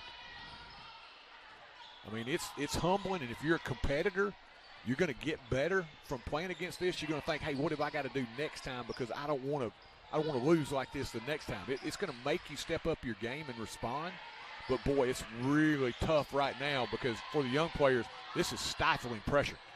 Stallnecker in the lane, little pull-up, no good. Pope with a rebound, puts it up, blocked by Bush, and here comes Alexander. Bounce pass, teeter just overshot her out of bounds. The turnover gives it back to the Lady Rockets as Enlow and Chapman will check back in. Schwartz and number 23, Jalen Taylor, in for the first time for Cannon County. Got to break this drought. It's 3:35 to go. We get to score here in the third. Boy, you just can't afford that against a really good squad. And you think about so far, you come a long way, but you got a way to come. Got to go a little further. And that's been the thing, you want to, if you're trying to build a program, you want to establish consistency. Brown gives it up now to Illy. And it's just hard. They've hit those, like we do here, those little droughts where you can't put the ball in the basket. As Enlow gets inside, her shot no good. Those good teams always find a way. They're going to put some points on the board even in a down quarter. Tager with it against Brown. And that's something, too. I think Josie has improved as a defender. I believe you're right. Taylor into the corner. Prater with it. She'll try the three. This one off the mark. Good box out. Brown knocked away. Ball on the floor. Picked up by Cannon County. Schwartz in the paint. Gets it back out on the wing. 34, Braylon Taylor in as well. Jalen Taylor off the window, no good. Rebound battled for inside. Hot potato finally picked up by Cannon County. Inside Prater. Backs her way down. Blocked by Chapman. Prater, that time very physical. She got the hand up, kind of pushed Chapman away, but Cadence had enough reach to block the shot. Three from Brown, no good, but run down by Enlow, who gets inside. Little runner, good. Kinsley now with 5. Rewarded there. It was good hustle. Yeah, Cadence can wait. If she is getting beat, she can wait. She's good enough shot blocker. She can wait and still come back and make the block. She's got the wingspan to do that. Yeah. Prater backs her way down inside. Blocked away again by Chapman. Cleared. Schwartz in the corner. Shot no good. Prater underneath. Shot blocked again by Chapman. Cleared by Brown. Here comes Illy the other way. Pope. Back cross court. The trailer is Enlow from 3. Bang! Kinsley Enlow from downtown. Her second triple of the night. There's a little bit of fight. Yeah, that's what you want to see. Yeah. I mean, I'm proud of the way that they've come out here and continued to battle here. Chapman over the back will commit the foul there. And it's a growing process, and there are growing pains within that process. And you've seen a few of them here tonight. But overall, you like the way they're competing. You like the way that they are involved. They're supporting each other. They haven't hung their heads. They're hustling up and down the floor. Those are the things that the effort things are things you can control. Prater inside. Mackenzie Kelm in the contest. She'll get that one out of there now, and here comes Enlow. Also Anna Rabin, number 3 in the contest for the Lady Rockets. Enlow out front with a minute left here, third quarter. Kinsley to the baseline, little runner, no good. Rebound controlled by Schwartz of Cannon County. Enlow in rear court with a reach around, she'll commit the foul. Kinsley's first of the night. Kinsley's had some shots just go in and out and bounce around inside the rim, and just can't get him to drop. Sienna Borba is going to check in the contest for the first time, along with Chloe Smith returning to the action. Borba had a really nice effort in the JV against Community. She was filling it up from 3 there tonight. Maybe she can put a few in here tonight. 40 seconds left here in the third. Schwartz. Really nice job. Maddie tied her up. Alternating possession, give it back to the Lady Rockets. Holding her ground well. Yeah, the Lady Rockets forced 5 turnovers here in this quarter. They only had 2 in the first half. Borba now with direct traffic, bring it into front court. 25 seconds left here in the quarter. Into the corner, Smith lost the handle out of bounds. Turnover gives it back to the Lady Lions. Number 10 checking in for the first time. That's Bailey Sissom, the freshman guard for the Lady Lions. 25, Lakeland Kilpatrick also in the game for Cannon County.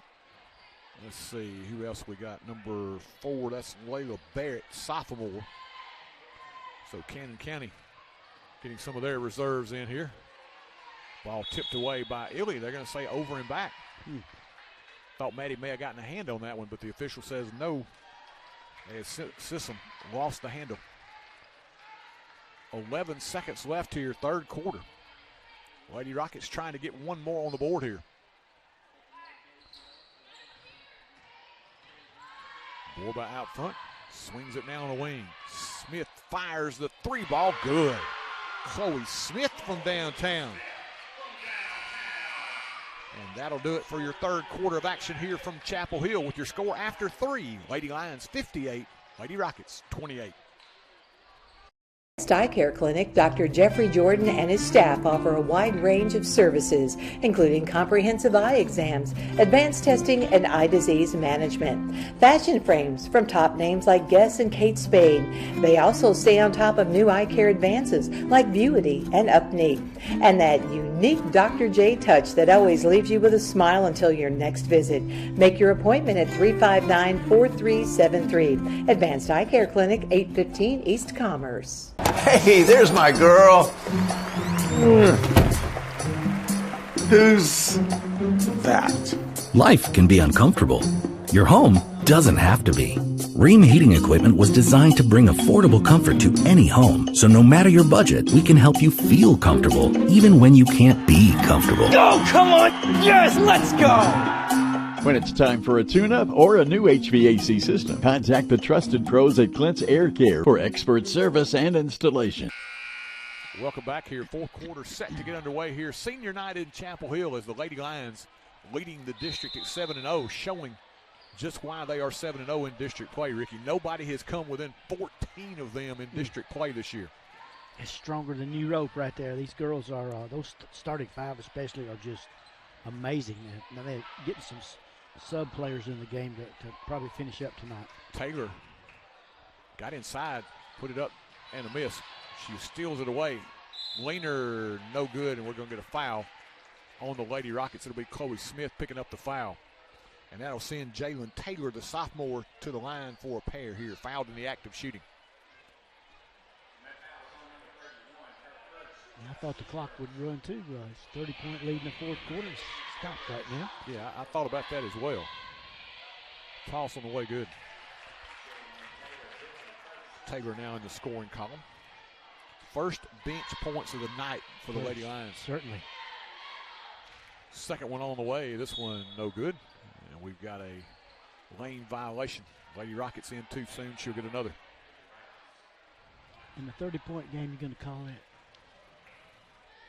it? I guess they did, yeah. This one rattles around and drops home. Caden Connell set to check in. She'll replace Maddie Illy in the Lady Rocket lineup, so it'll be Connell, Rabin, Chloe Smith, Borba, and Mackenzie Kelm, the 5 on the floor for the Lady Rockets.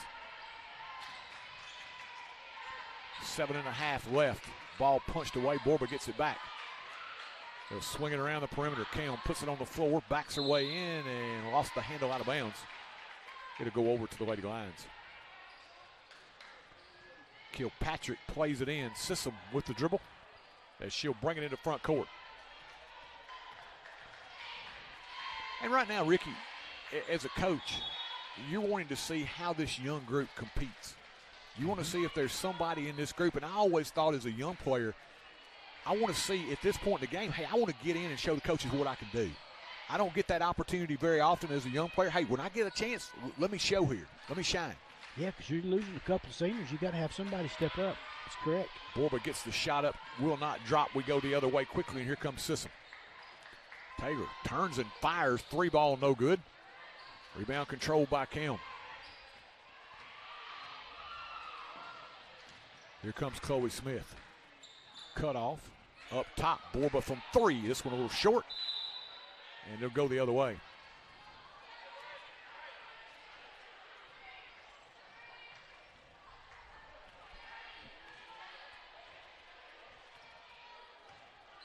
And Ricky, we've seen this young group. There are some young ladies who are making some progress that you see them, and I think ultimately as a young player, what you want to do is you want to get your time up. You know, if I'm getting in late in the fourth quarter now, I want to get in sometime in the third quarter. You know, I want to play. Yeah. I want to play a few minutes, even if it's just 4 or 5, in a meaningful spot when the game's on the line. That's certainly. Taylor baseline. Behind the back, gives it up now. Gets it back. 3-ball on the way. This one bounces around, in and out, no good. Rebound pulled away nicely by Borba in traffic. Sienna the other way. Baseball pass in front of the pack. Nicely to Kelm, puts it up and in. Good look there by Borba in traffic. Nice catch and the bucket by Mackenzie Kelm. Got us a quarterback out there. Nicely done. You're right, man. She can flex that right arm now. 3 on the way. This one no good. Long rebound controlled. Sissom from 15. Off the back iron. Connell will clear it. And Smith travel the basketball. It's coming down in front of her when she turned. Layla Barrett had set up to travel the basketball. So we're going to have, let's see, we've got Bailey Cole checking in. Also Nevaeh Patterson. And let's see who else we've got for the Lady Rockets. Ooh, got 30. I don't have a 30. Hey, we're going to get that one real quick for you. We'll get that at the break. Yep. Ball tipped away, controlled. Cole with it in rear court. Knocked away. Taylor's going to pick it up. Taylor with the dribble. Back up front. Sissom will load it up. 3-ball, no good. Rebound controlled by Cannon County. Taylor gets inside. Dishes it off.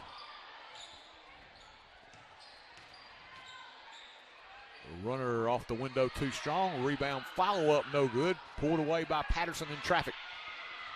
Under 5 left here third quarter. Connell had it poked away by Taylor. Then she put a hand on it again. So out of bounds off Caden. And back to Cannon County as 12. Kennedy Higgins is going to check in.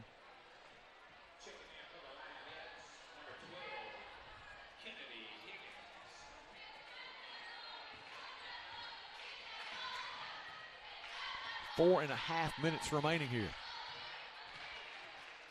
And Ricky, that's the only thing you see. They don't go very deep. That's correct. Shot put up and in. That was Lakeland Kilpatrick. Only 4 points, including those 2 off the bench for Cannon County. Their starters extremely solid. Forward gets the high screen. Ball punched away. Will stay with the Lady Rockets as Prater's going to check back in.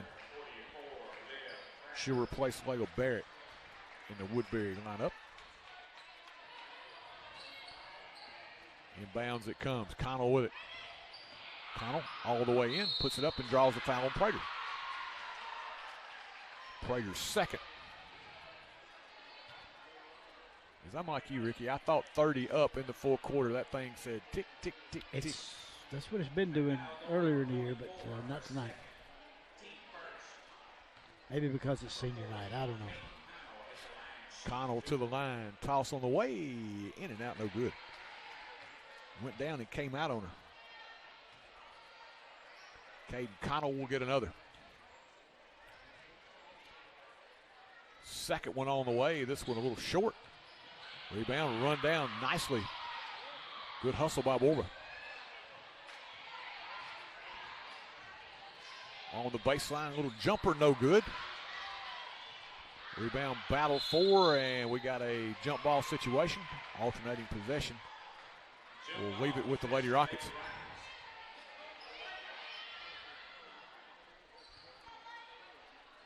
Lady Rockets to play it in. Lob over the top. Patterson with the catch. Blocked by Prater.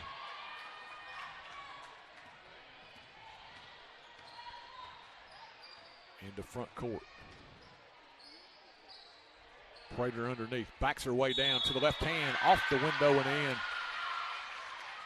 Patterson doing all she could defensively that time, Ricky, but Prater got her a little deep. Went to the left hand and got it up and in. She got deep, and that's been the story of the game, both for the Rockets and for Cannon County tonight. When you get down low like that, and it's hard to play defense. Harder.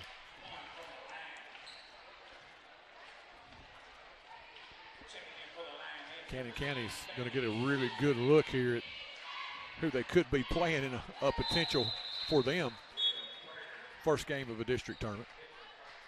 As Prater connects there. Of course, the Lady Rockets are going to be involved in that 4-5 game. Right now, my guess would be Grundy County. That's what I'm guessing. Being the 5 seed, we'll have to travel. They have talked about, we were talking with the coaches before the game, Patterson underneath, and we got a foul. That's going to be called on Barrett. Ricky, we were talking about it a little earlier, and for the Lady Rockets, the matchup with Grundy could be a little more favorable for them the way they have played here as of late. Yes, it does. Toss bouncing around, will not drop. Patterson will get another.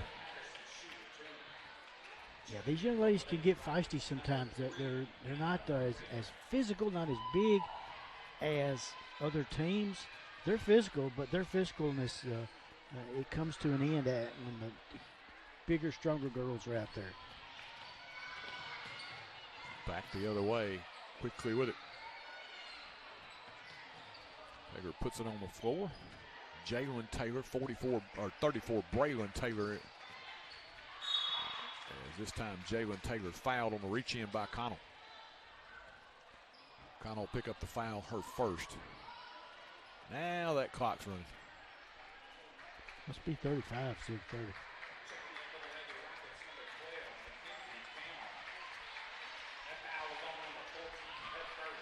Patterson, she provides them some physicalness inside. I want to see her development. Just like she did right there. Yeah, got her body out there, Yeah. stayed vertical. We go the other way. Ely will fire. Got it. Maddie Ely. Nice shot there by Maddie.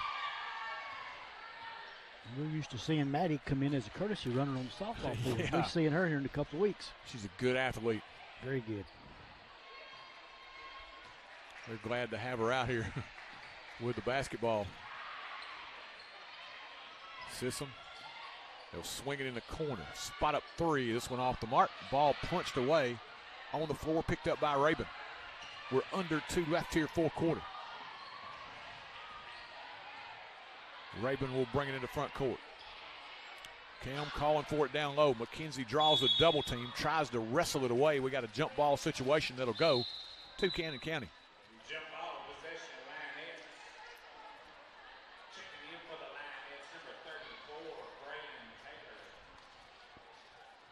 Clock continues to move. Ricky, one more opportunity for the Lady Rockets to pick up a district win. That coming on Friday night. Cannon County here tonight has completed their district slate, so they get to sit and rest for a while. Taylor baseline. Good job by Patterson staying in front of her. On the outlet. Illy all the way under. Maddie with a layup and got it. Maddie now with 4. That's what the coach is looking for next year right there. We're under a minute. Cannon County will fire. Quick 3, no good. Taylor inside, a little fall away against Patterson, and Patterson's using her body right now. Boy. She's banging people around. Welcome to the game, Jalen Taylor. Yeah. Courtesy of number 44, Nevaeh Patterson, yeah. And that's what I like, man. This younger group, you see the potential there for them. Connell around a double screen, puts it up and in. Caden Connell with a bucket. We're under 20 seconds left here. Cannon County in front court. Taylor. They'll back it out now, try to get it inside, throw it away. Lady Rockets going to try to get it in. We'll play international ball here. Here, give it to me, ref. Let me get it right back and go. But official will hold this one. Clock will expire, and this one in the books here on senior night. Lady Lions complete a perfect 8-0 sweep through the district with a 65-36 win here tonight. We'll take a couple of commercial breaks. We'll be back to wrap this one up, and we'll have boys action coming your way here on TC Sports 1. Amigos Mexican Grill is the place you'll find all your authentic favorites, from burritos to enchiladas to sizzling fajitas, all served fast and fresh. Dine in, order online, or call in your order at 364-2222. Also, Amigos has catering services available for your next big occasion as well. Good food, good times at Amigos Mexican Grill, 216 South Horton Parkway. Visit their other locations in Lewisburg and Spring Hill. Amigos, proud supporters of the Rockets.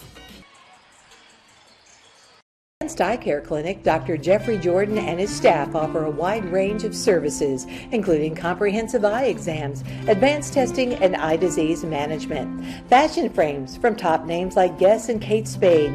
They also stay on top of new eye care advances like Vuity and Upneat, and that unique Dr. J touch that always leaves you with a smile until your next visit. Make your appointment at 359-4373. Advanced Eye Care Clinic, 815 East Commerce. Hey, there's my girl. Who's that? Life can be uncomfortable. Your home doesn't have to be. Ream Heating Equipment was designed to bring affordable comfort to any home. So no matter your budget, we can help you feel comfortable, even when you can't be comfortable. Oh, come on! Yes, let's go! When it's time for a tune-up or a new HVAC system, contact the trusted pros at Clint's Air Care for expert service and installation. There's always something new to try at Brooks Grocery. Sure, they've got all your everyday needs, the best meat department anywhere, and quality boar's head meats in the deli. But they've also got a great hot bar with a wide selection of steaming hot favorites, and they even have a selection of sushi. They sprinkle in brand new offerings and Brooks favorites like Jack's Trail Mix and a huge selection of tasty candies. All this with that special hometown touch. Find your next favorite food at Brooks Grocery. Are you tired of wrestling with your yard? High grass, weeds, and no time got you down for the count? Make your yard look like a champ with the Ric Flair of lawn care, Mr. Tate Garvin at Garvin's Ground Control. He'll have your yard styling and profiling with fresh cut grass and new landscaping. He's a grass mowing, plant growing, forest pride showing son of a gun. If you want your yard to be the best, you got to call the best. Tate Garvin at Garvin's Ground Control, 931-703-7997. Woo!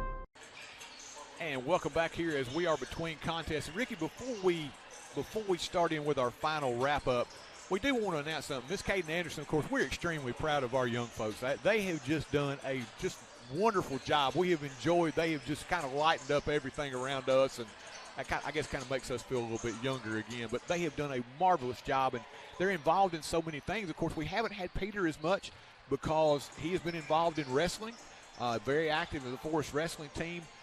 We've got Caden, who is very involved in the Forrest Leo Club. And Caden, I'm going to let you we've got a little announcement that we want to make as far as the Leo Club goes. Peter? Okay, what you were giving me a little direction here. Hang on. We can, yeah. The Forrest Leo Club Pancake Breakfast and Craft Fair is going to be held on February the 25th. The Pancake Breakfast, Ricky, for fat folks like us, that's great. It's 7:30 until 10:30. The Craft Fair is from 8 until 2. It is sausage, eggs, and all-you-can-eat pancakes in the Forrest cafeteria. And then you have, of course, the vendors, face painting, and a raffle in the auxiliary gym with the Craft Fair. So once again, the Forrest Leo Club, the Pancake Breakfast will go from 7:30 until 10:30. So, you know, if you're sleeping in, you still got a little bit of time to sleep in, but get up. We don't care. Put your hat on. Don't shave. Just, you know, come out. If you're a little bit late, come out and get that pancake breakfast plate. Sausage, eggs, and all-you-can-eat pancakes. And stay around for the Craft Fair. From 8 until 2 in the auxiliary gym, the Craft Fair will be going on. Pancake breakfast in the Forrest cafeteria.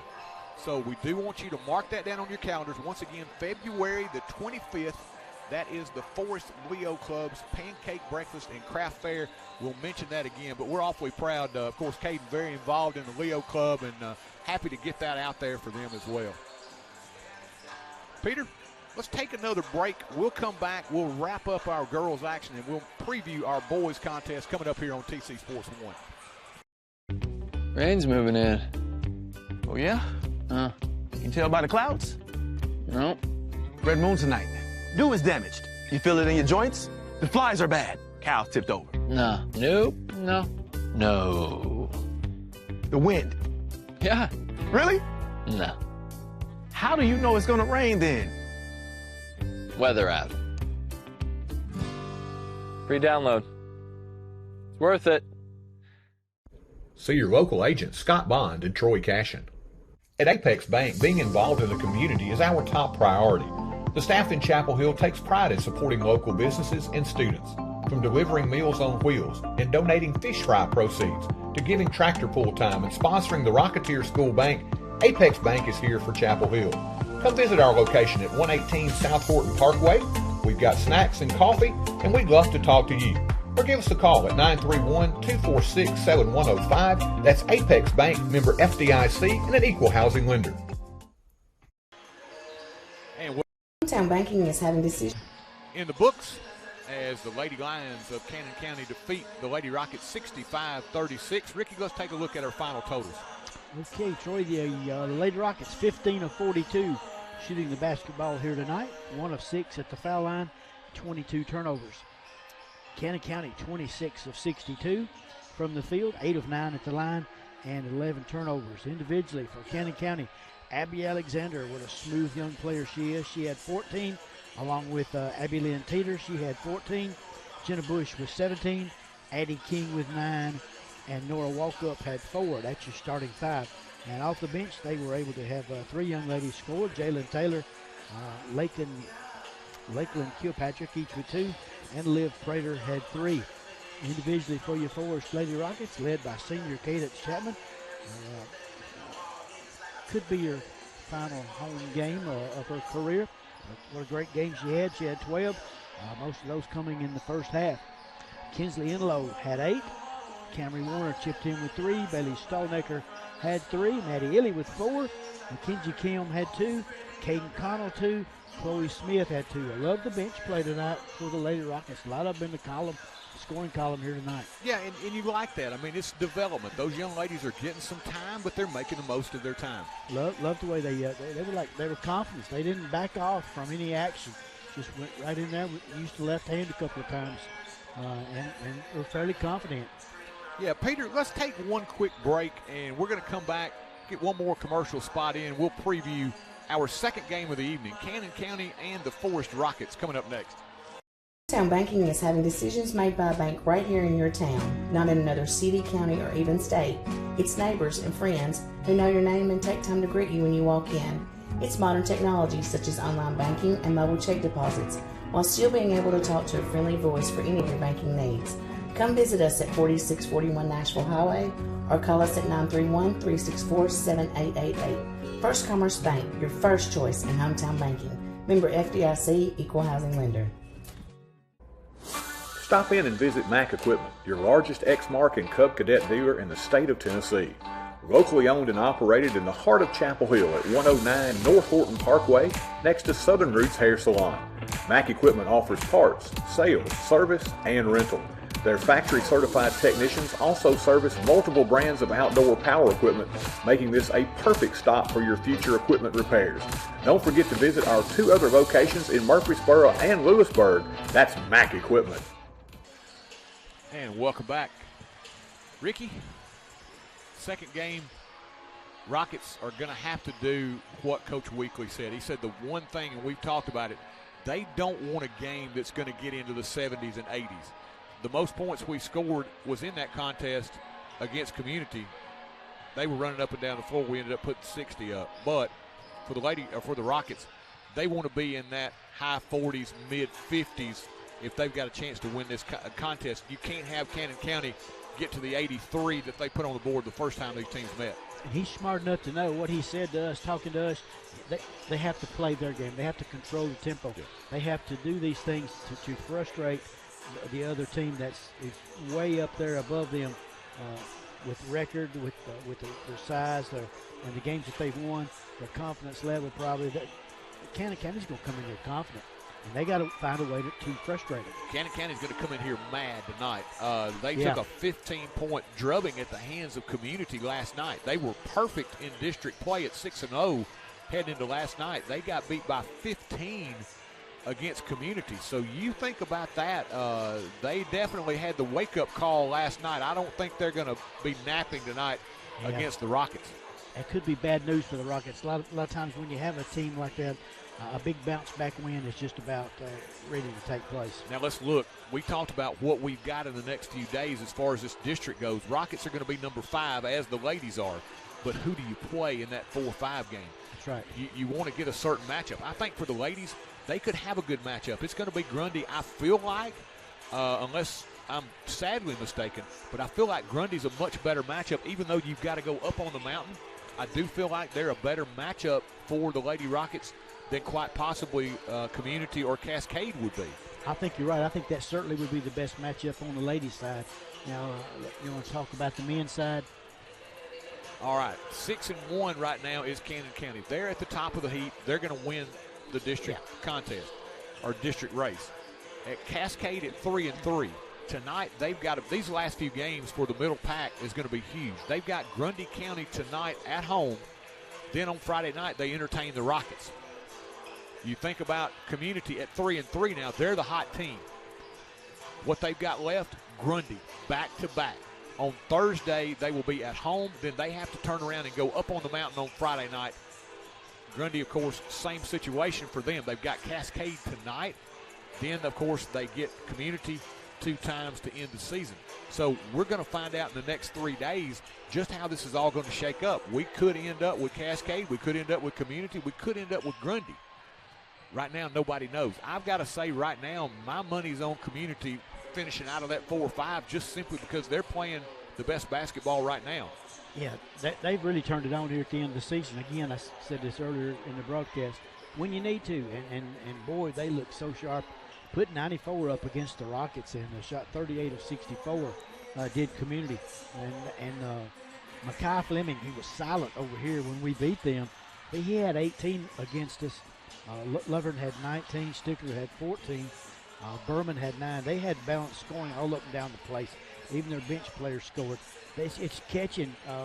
Winning is contagious. Your big one, I think, is going to be tonight. Cascade's already beaten Grundy County on the mountain. They get them at home tonight. If they beat Grundy, Grundy goes to 2-4.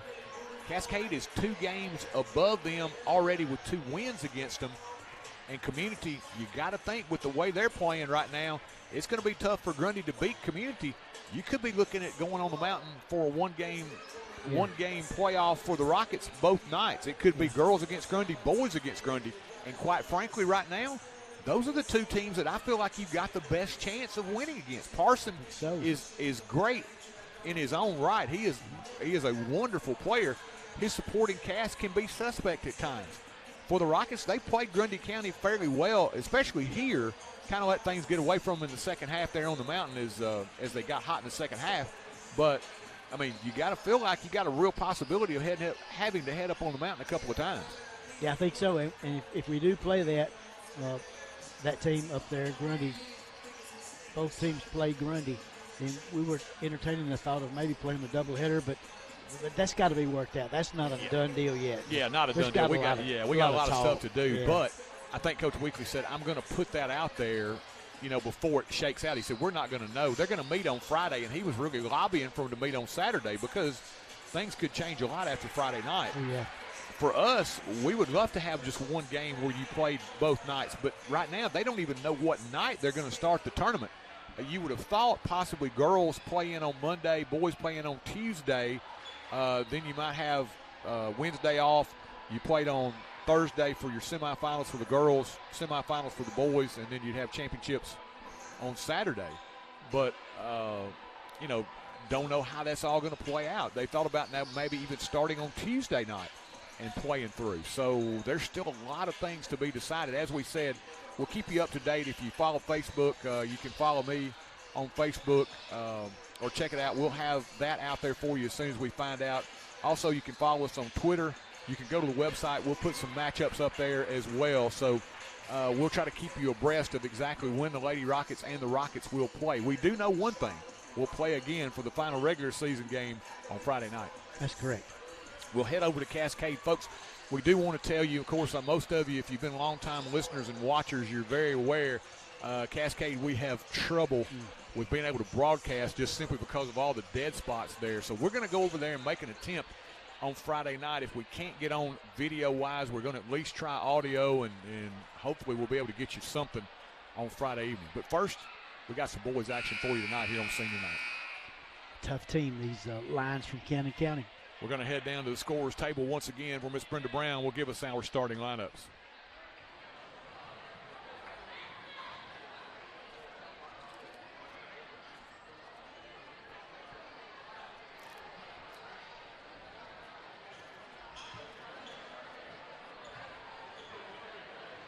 Well, I think they're talking with the officials. So they are. Cannon County decked out in again those maroon uniforms with the gold numerals. Rockets are going to be on those sharp white unis with the gray numerals and blue trim as we're getting ready for game number 2 here tonight. Cannon County has already clinched the regular season district title, and now for the Lions. Second contest between the Forrest Rockets and the Cannon County Lions. Starting for Coach Jared Nave and the Lions, number 0, Theo Winters. Number 3, Eli Pelham. Number 15, Demarion Chatwood. Number 23, A.J. Armstrong. Number 24, Antonio Jones. So it'll be Winters, Pelham, Chatwood, Armstrong, and Jones.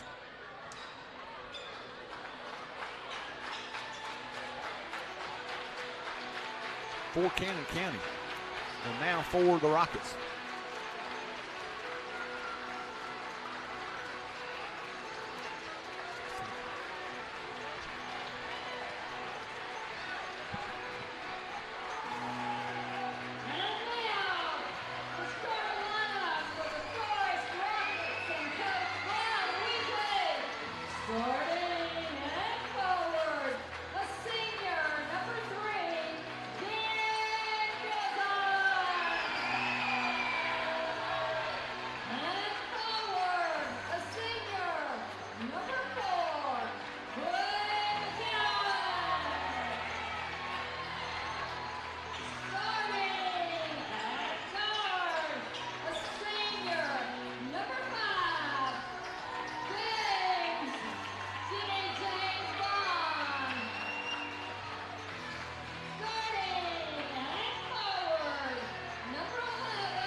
And for the Rockets, once again, it'll be the 4 seniors, Villazon, McCown, Bond, and Toombs, along with the freshman Goad.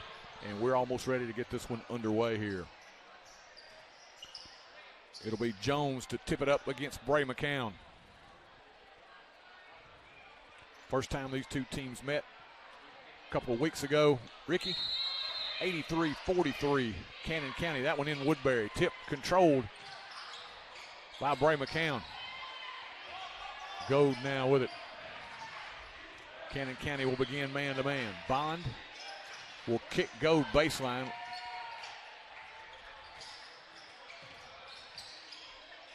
Jimmy cuts back door, gets inside. May have gotten fouled there. I thought a little bump by Jones, but they're going to say out of bounds off Bond, and Cannon County will get it. A.J. Armstrong with the dribble as he'll bring it into front court. Kicks it on the wing, Winters. He'll fire from 3, got it. Ricky, that was kind of calm, cool, and collected. I think he lulled everybody to sleep that he wasn't going to shoot the 3 and just raised up and stroked it. Looked like he was going to throw a pass back toward the middle of the court and just all of a sudden fired a 3. Against the pressure, Rockets turn it over, and Cannon County gets it right back, and that's what they can't afford is that great start for Cannon County. Boys and girls both have had some trouble with the opposing teams getting a little run to begin the contest.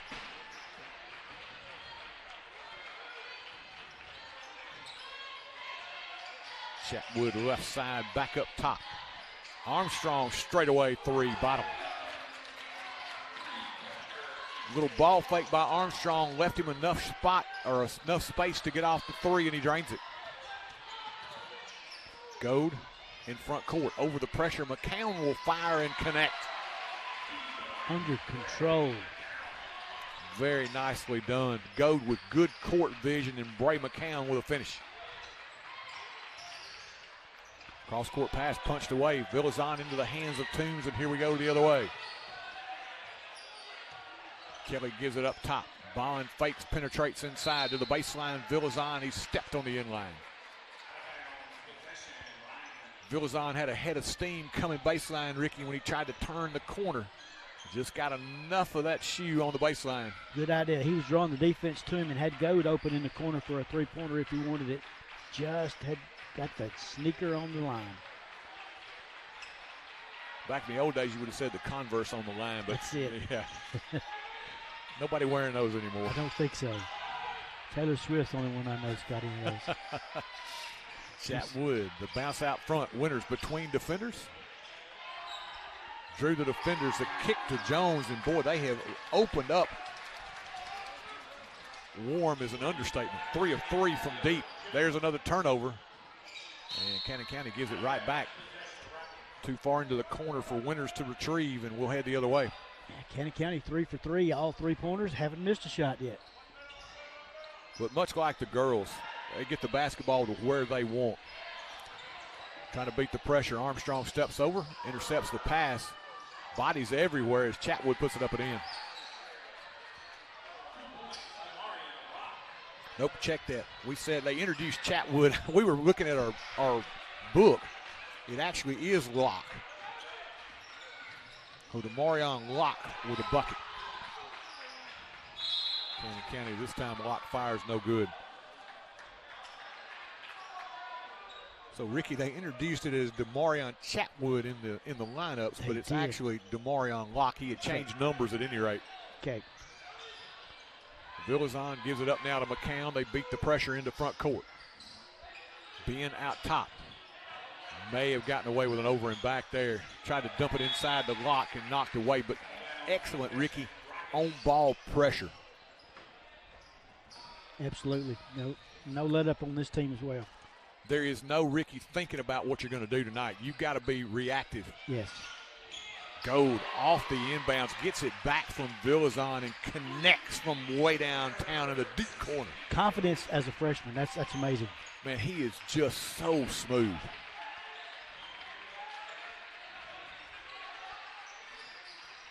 Locke to Jones, little pull-up 12-footer, shot no good, rebound to Bond. Jimmy in rear court needs some help. Here comes Villazon the other way.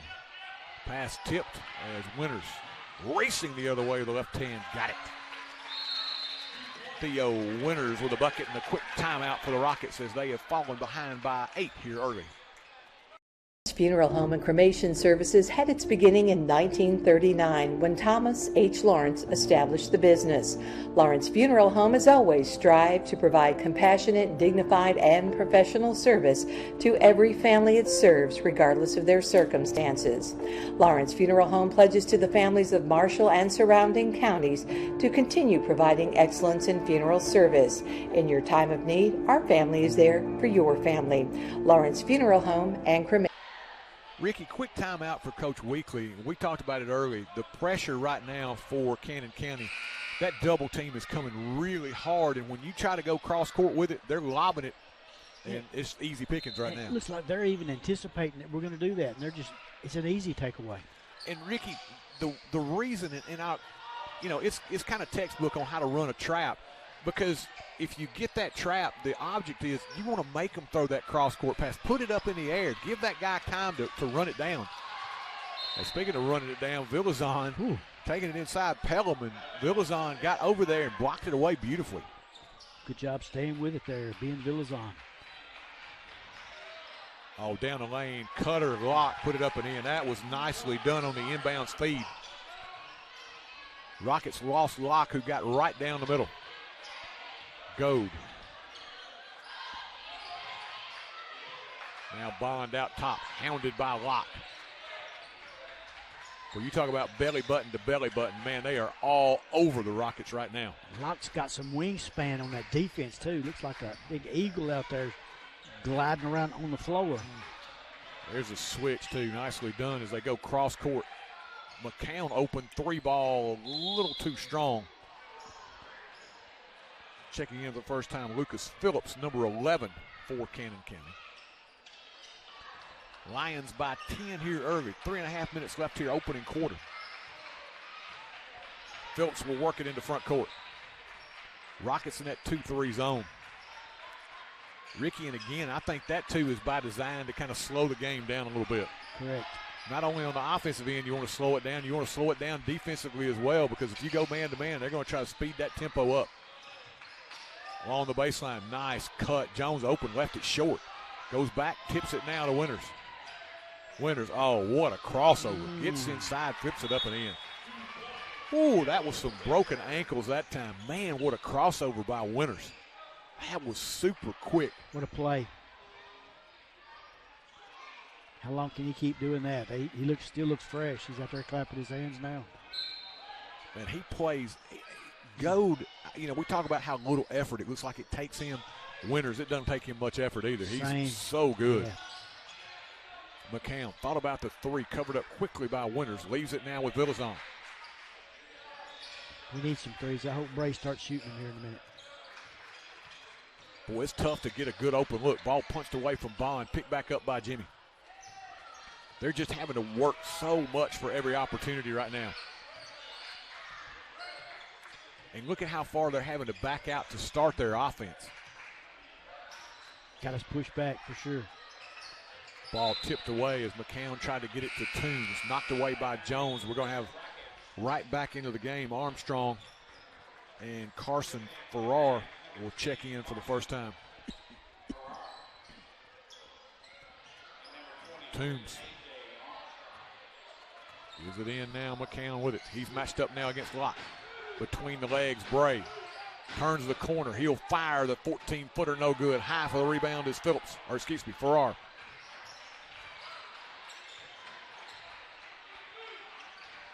Kick Phillips, back out front. They swing it around, Farrar, spot up three, good. Boy, they moved the basketball so well. Farrar wide open. Didn't hit the floor for several passes there. Goad. Nice pass to Toombs, couldn't get off the shot. Now Villazon, little fall away. Shot no good. Rebound battled for on the floor, and we got a foul on Goad. Goad battling underneath will pick up the foul, his first, team's first. That comes at the 1:39 mark left here in the first quarter. He was doing some battling, Mr. 21, Mr. Tristan Goad down there. Great effort. Didn't work out for him, but you got to like the effort. That was the first foul of the game for either team. Houston Matlock, Josh Dowd set to check in. Armstrong back to Locke in the corner. He'll fake. Kick right side. Spot up three on the way. This one in and out, no good. Locke battling for the rebound with Goad. It will be off Tristan out of bounds, and it will stay with the Lions.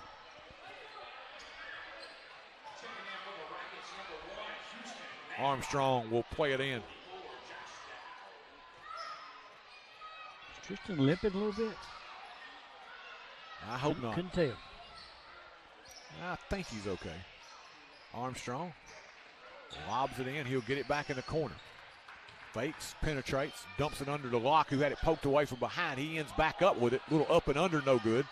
Knocks it away from Dowd. Then it's taken away almost by Villazon. Locke bends up back with it. Puts it off the window and in. Locke now with 6. 22-5 Lions. Under a minute left here, opening quarter. Matlock to Bond.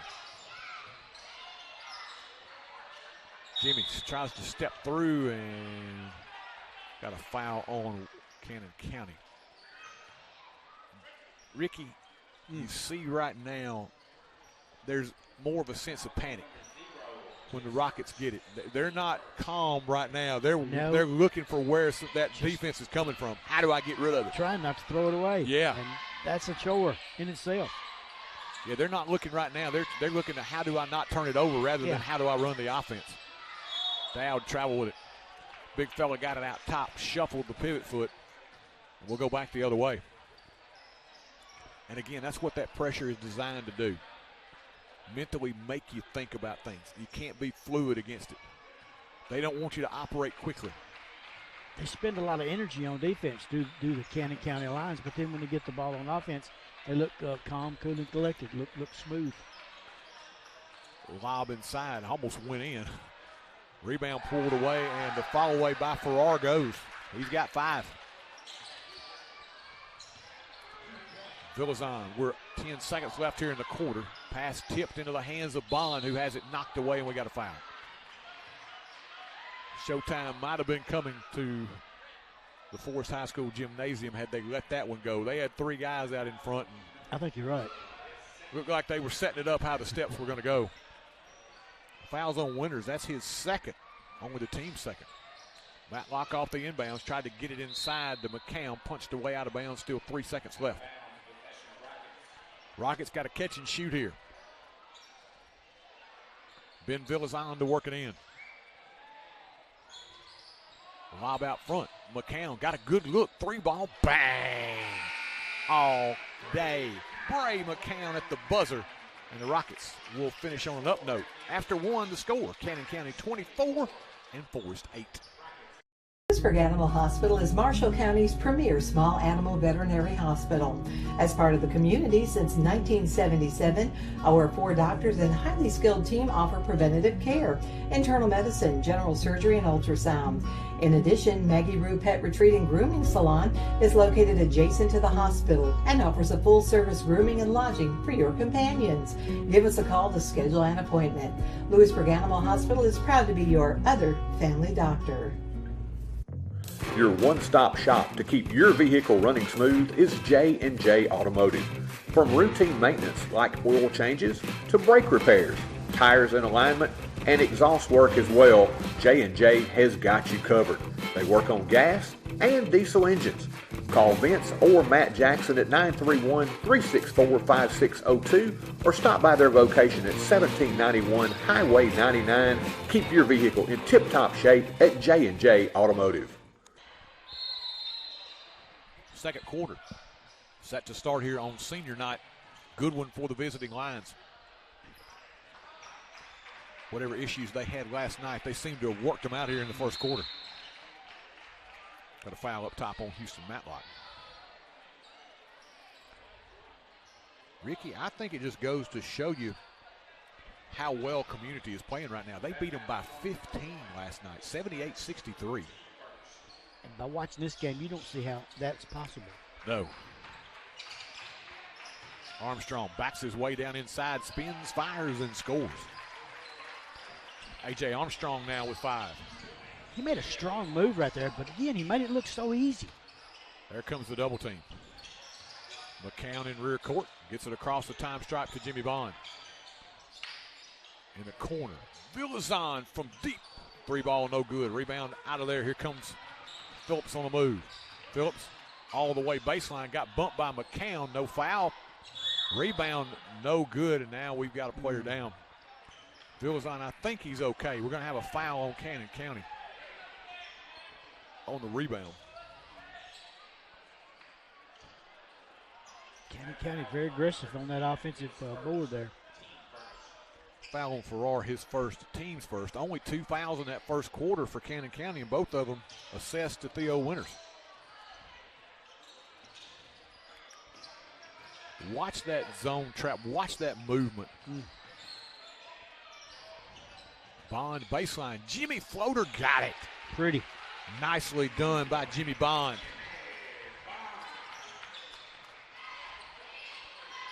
Cannon County in front court. They kick it in the corner. Farrar fakes, goes baseline. Cut off, back out front. Pelham closed out. Nicely executed there by Toombs. Armstrong, face up, fire, and connect. Little 10-footer from Armstrong. Nicely done. Ricky, he didn't get in a hurry. Realized where he was at. Yeah. Saw where the defense was. Man. Villazon dumps to Bond. Jimmy, high floater, shot no good. On the outlet, Phillips trying to run it down. Saves it back in, but into the hands of Bond. We go the other way off the turnover. Jimmy with the dribble. Gives it up, Villazon. Ben behind the back. McCown. Swing it, Matlock. He'll let it fly from 3. Shot no good. Rebound pulled away by Jones. I want to see that, Ricky, because Houston has not offensively been trying to shoot the basketball. When he's on the floor, they've got to have him be a threat. Dude, he's turned down so many shots all year, all season. Armstrong down the lane to the left hand. Little scoop, good. This Mr. A.J. Armstrong's a player. He has really been solid here tonight. He's got 9. Lead at 20 right now for the Lions. Villazon tried to wrap that one around the pressure, but threw it away. Locke and Winters will check back in. And I think you don't have to worry about the same thing here with the boys' side of the ledger as the girls. Looks like they got plenty of depth. Yeah, they've been shuffling in right and left here. Not many cracks for the Lady Lions in the armor, but they're not deep bench-wise. We do know that. Yeah. You think about playing later on, they are solid enough. That would be one of the only weaknesses. Armstrong off the catch. Fires, 10-footer, no good. Ball tipped around, controlled by McCown.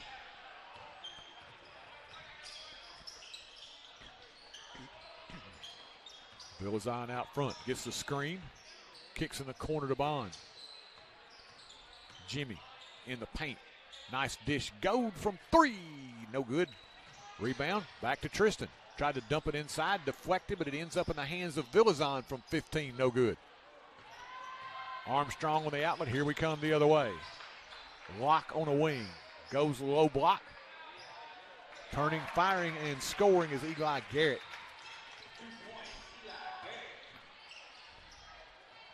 They share the basketball very well. Nice step through by McCown. Flips it up and in. And Bray may have taken, I'm not sure whether he got hit coming across the lane. They're finally going to stop play back here in rear court. Yeah, he asked for time. He immediately went down. And Ricky, I'm not sure, he flipped it up and in. I'm not sure whether somebody hit him when he come across. I think he did take a shot. Mm-hmm. We won't say much more. You can see what paint he's in, so you can figure that one out all on your own. 20-point lead here. 4:18 left, second quarter.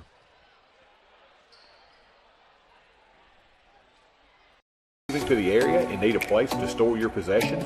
Are you trying to declutter your existing space or needing a place to park your boat, RV, truck, trailer, or camper? There's a simple solution. It's Highway 99 Storage. Conveniently located off Highway 99 and James King Road, it's a lighted, secure, and fenced-in area to keep your valuables safe. New units available with climate control. Call 364-5678 to rent. That's Highway 99 Storage. Yeah, Bray just needed a little time to recover there. Able to walk off under his own power, which is a good sign. And we'll resume play here with 4:18 left, second quarter. Cannon County firmly on top, 32-12 with the basketball.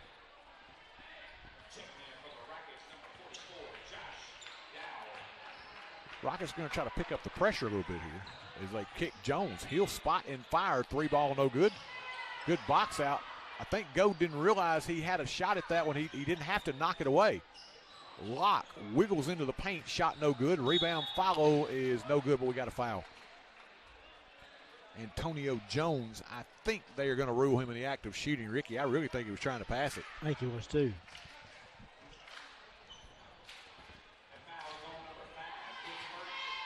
Foul's going to be on Jimmy Bond as Antonio Jones, first toss, back iron too strong.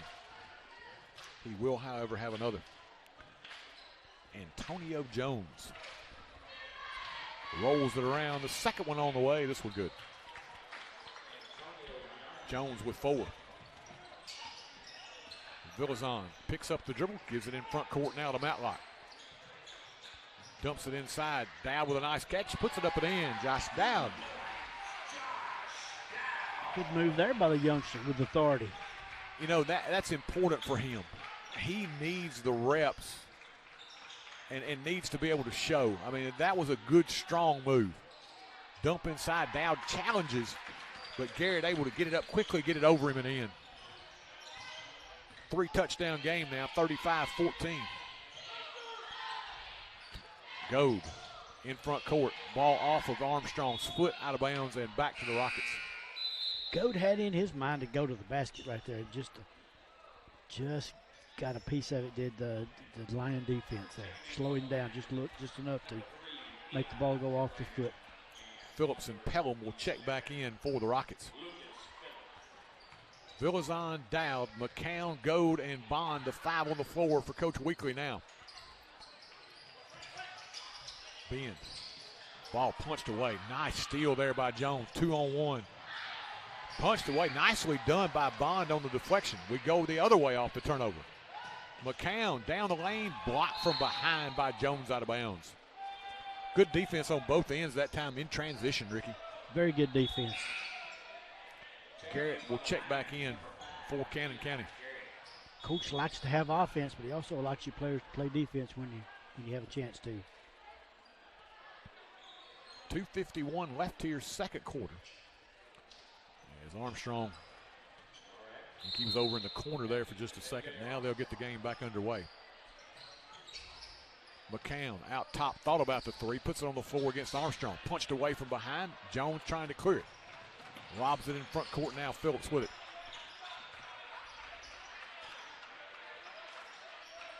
They work it quickly.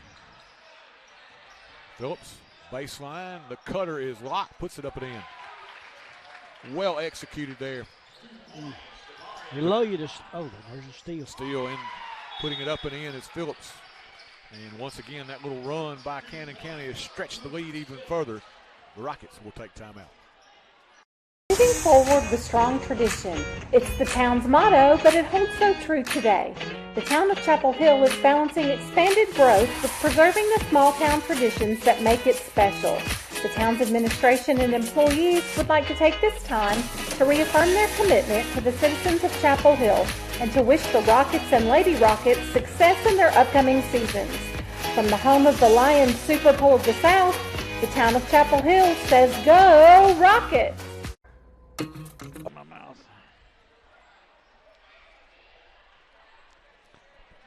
And they lull you to sleep. We're back. It's 39-14. They lull you to sleep, Troy, with those passes without hitting the floor, and then someone streaks to the basket. Oh, geez. We do have too much fun sometimes. We have too much fun during the breaks. I couldn't come back on. Ricky had me so – I was laughing so hard during the break I had to let Ricky bring it back. Oh, me.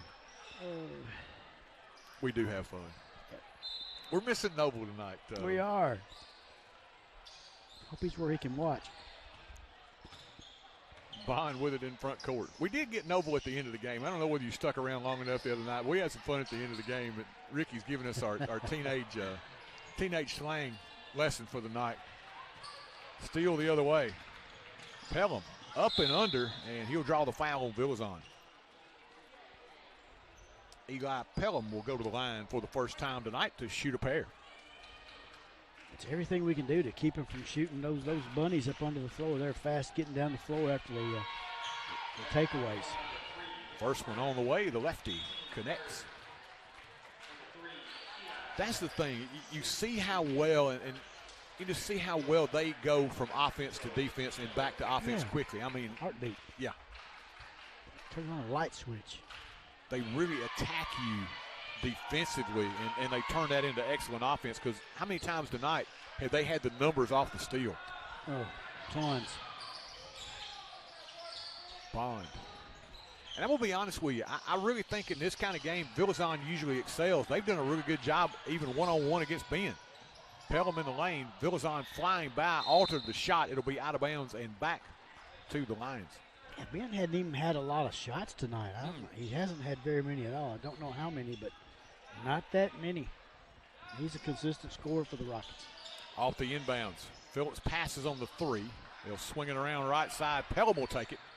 This one too strong. Go battling for the rebound, and we got a jump ball situation. Alternating possession to the Rockets. Go battling, Ricky. You faithful watchers of our broadcast, you're going to see number 21, Tristan Goad, around the basketball every time if he can get to it. If he's 20 feet away from it, he'll end up close to the ball. He just glides. I mean, that's the thing about him that's impressive as a freshman. He just moves so well. Cannon County finally turns it over. Now let's see if they can capitalize here. Bond to Goad off the baseline. Runner from Tristan, and one. Oh, soft and sweet. Tristan Goad goes baseline. The little teardrop will connect, and he'll head to the stripe trying to convert the three the old-fashioned way. You get to watch him 3 more years, folks. I'm telling 21, you, that's going to be a pleasure. He is going to be an outstanding player. He's already a really good player. He is. 40-17 Lions. 1:15 left here, second quarter. Boy, they're passing on some good looks right now. They really are. Villazon knocks it away. Here comes Ben with the steal. Tries to turn on the Jets. Saves it back in now to Goad. The trailer is down. Little shot in the lane won't fall. Jones will clear it. And here we go. Knocked away by Bond out of bounds. It'll stay with the Lions as he punched it away from Winters. Farrar is going to check back in. He's going to replace Pelham in the Cannon County lineup. Kelly Toombs back in for the Rockets, replacing Ben Villazon. Cannon County throwing haymakers, but did you see the hustle on the end? Down by 23, and they're still hustling. That just tells you the coaches have done a good job with the team. In the lane, nice pass. Boy, he got 3 in the paint. Lucas Phillips rises up and puts it home. Final 35 seconds left here of the half. Dowd hands it off to McCown in the corner. Now go down the lane, little teardrop again. This one won't fall. Dowd, I thought, may have knocked it off Jones, but they'll say off Dowd out of bounds, and it will go to Cannon County with 24 seconds left here in the first half. Turn off the shot clock. Turn it off. Turn it off. Inbounds it comes. I think Cannon County's been playing with it, but turned off the whole time. They have. They get it up pretty quickly. They move the ball so well. There's not a lot of wasted motion on the offensive end. Jones backdoor cut. Pelham puts it up and in. Boy, the cuts that they make just create offense. Good if it goes just off the mark, and that's how we'll end this first half of play here in Chapel Hill with your score. Cannon County 44 and the Rockets 17. We'll be back here at halftime. We'll have Lady Rockets senior Miss Cadence Chapman joining us after this. Eye Care Clinic, Dr. Jeffrey Jordan and his staff offer a wide range of services, including comprehensive eye exams, advanced testing, and eye disease management. Fashion frames from top names like Guess and Kate Spade. They also stay on top of new eye care advances like Vuity and Upneat. And that unique Dr. J touch that always leaves you with a smile until your next visit. Make your appointment at 359-4373. Advanced Eye Care Clinic, 815 East Commerce. Hey, there's my girl. Who's that? Life can be uncomfortable. Your home doesn't have to be. Ream Heating Equipment was designed to bring affordable comfort to any home. So no matter your budget, we can help you feel comfortable, even when you can't be comfortable. Oh, come on. Yes, let's go. When it's time for a tune-up or a new HVAC system, contact the trusted pros at Clint's Air Care for expert service and installation. And welcome back here at halftime, and it's a pleasure to be joined by Lady Rockets senior Miss Cadence Chapman. And we talked about it before, you know, just one of you coming over. You think we can handle it? So, since we're both so shy, you think we can put in a couple of minutes? I told Megan, Gary and Lady Di asked for her to come talk at halftime, so – you know, me and Troy can sit here and talk for hours about basketball or whatever and everything. So I believe we'll be okay. Now, first of all, the burning question on everybody's mind is that three. Hey, we've seen inside play, but you know, I think you had this set up coming in here tonight. I really do, because what did she put, Ricky, on one of her highlights was hitting a three. So you had to know probably you're going to put up a three tonight. It looked good. Thank you. I always joke about shooting a three, like, all the time. I'm like, oh, I'm going to shoot a three this game. Or I was like, oh, it's senior night, I'm going to shoot a three. And I never do, because I don't go out there, and I'm not a guard, and I'm not a three-point shooter. But I went out there tonight, got the ball up there, and I was open. So I was like, it's senior night. It's my last game in this gym, so why not? So. Hey, it worked out well. It did, yeah. Speaking of working out well, though, you got a chance when they were playing man. You've gotten a chance the last couple of games to kind of get down low and not see those double teams quite as quickly. You've been able to make some good quick moves, and we like the little hook shot. Yeah. You know, the guards, they've been doing a really, really good job of getting the ball inside, and then when they crash inside, doing really good knocking down shots outside. I think since we've had other players step up and have a lot of points, they've kind of sagged off the post players. So, you know, that usually leaves me just with one on me, so just one-on-one post play, which is, you know, what my stats are best off of. So, you know, kudos to the guards for doing that and knocking down shots outside to get me open on the inside.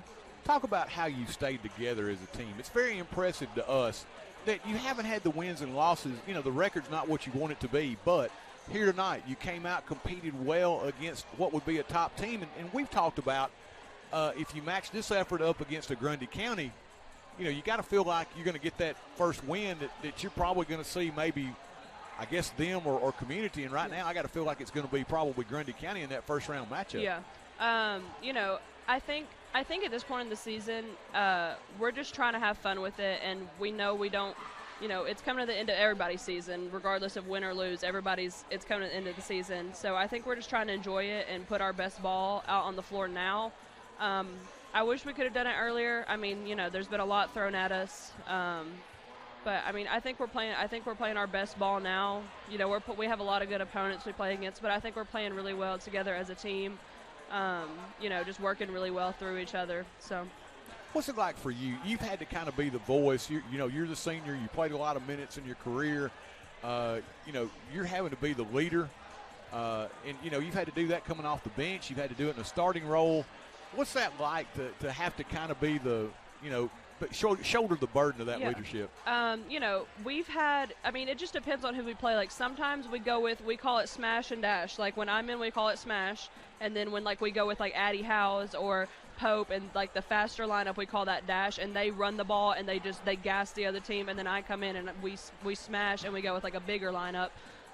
It just really depends. Like, I don't care who plays, whatever gets the job done and whoever's, like, playing the best together. Like, there's been time Ezel has been like, are you ready to go in? And I was like, no, stay with this lineup because this lineup's working, or stay with whoever because it's working. So, I'm not concerned with who does what. I'm just, I want the best players will play. And it doesn't matter if it's me. It doesn't matter who it is. So I think that's why you've done well. Now, I want to hit on something, though, that we got to talk a little bit before the game. I want to talk about the academic side of this. Let everybody know it's pretty prestigious, something that you're up for. Yeah, so I found out, I think last week, I'm a finalist for this nationwide scholarship, and that'll pay it'll pay a good amount of tuition for 4 years at any university. So I'll know that in April if I win that or not. So got a little nervous for that, but excited as well. We had talked about kind of where you might want to end up. You know what you want to pursue in college yet? Yeah. So I'm not totally sure, and I'm not completely worried about being sure about it. But I think I'm gonna start out majoring in either public relations or maybe sports media. Not totally sure yet, but. Nah, you're too shy for that. Way too shy for that. No, I think you might have a future in that one. Yeah. I love getting on here and talking to you guys. I really enjoy it. I think it's something I would love to make a career out of. College I feel like will definitely prepare me for it. And if I change, it's okay. That might not be what I end up doing, and that's okay. I'll just figure it out along the way. Hey, we'll put you on the TC Sports 1 intern program. For sure. We'll let you come back and do that anytime. Ricky? Yeah, I like your attitude. I like everything that you bring to this team, this school, and we want to wish you the best. Hope you get that scholarship. Thank you. Enjoyed watching you these last 4 years. Thank now, you guys. Here's the one thing you can do. You can go back now, and of course, I have seen both you and your dad play in high school. Mm-hmm. So I think now that maybe you might have the points lead over him as far as your high school career goes. So you can go back and kind of brag on that. I'm not going to sit here and lie. He was a good player in high school, but Who told you that? He told me that. I wasn't there to see it. I for sure wasn't there to see it. No, but he was pretty good. He yeah, wasn't lying. He was a Dennis Rodman of his team. He was a rebounder and assist. That's what he did. And when they're gonna go back and listen to this, but I think I got my post ability and scoring ability from my mom. And Dad, you can take that as you will. I got you. She was pretty good in her own right. Not bad at all. Cadence, we have certainly enjoyed getting to spend time with you. We hope we get a lot more opportunities to do that this season. For sure. Thank you, guys. Thank you so much. Miss Cadence Chapman joined us here at halftime. We'll take a break. We'll be back with second half action here on TC Sports 1 right after this.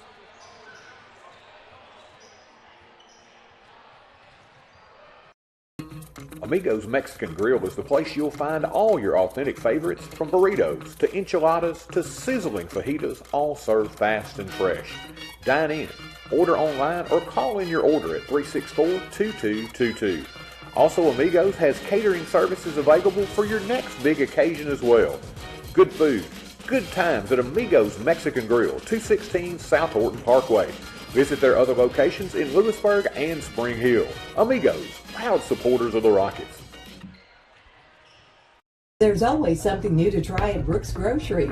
Sure, they've got all your everyday needs, the best meat department anywhere, and quality boar's head meats in the deli. But they've also got a great hot bar with a wide selection of steaming hot favorites, and they even have a selection of sushi. They sprinkle in brand new offerings and Brooks favorites like Jack's Trail Mix, and a huge selection of tasty candies. All this with that special hometown touch. Find your next favorite food at Brooks Grocery. Are you tired of wrestling with your yard? High grass, weeds, and no time got you down for the count? Make your yard look like a champ with the Ric Flair of lawn care, Mr. Tate Garvin at Garvin's Ground Control.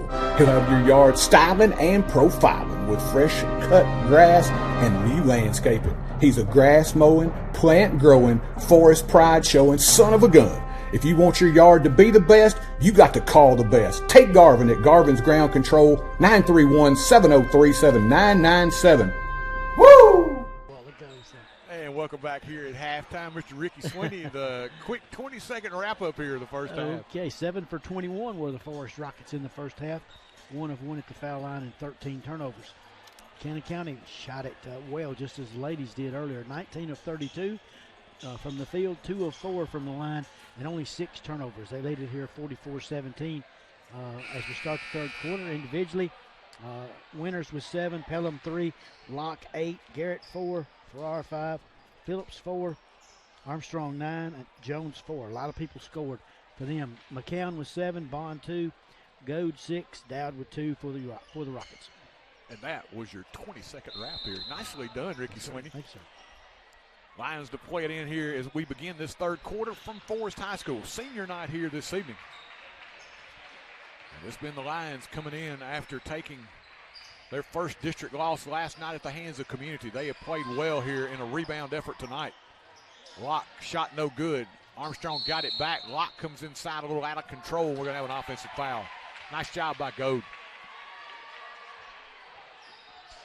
DeMarion Locke thought he had the corner turned and an easy path to the bucket, but Goad had slid over there, Ricky.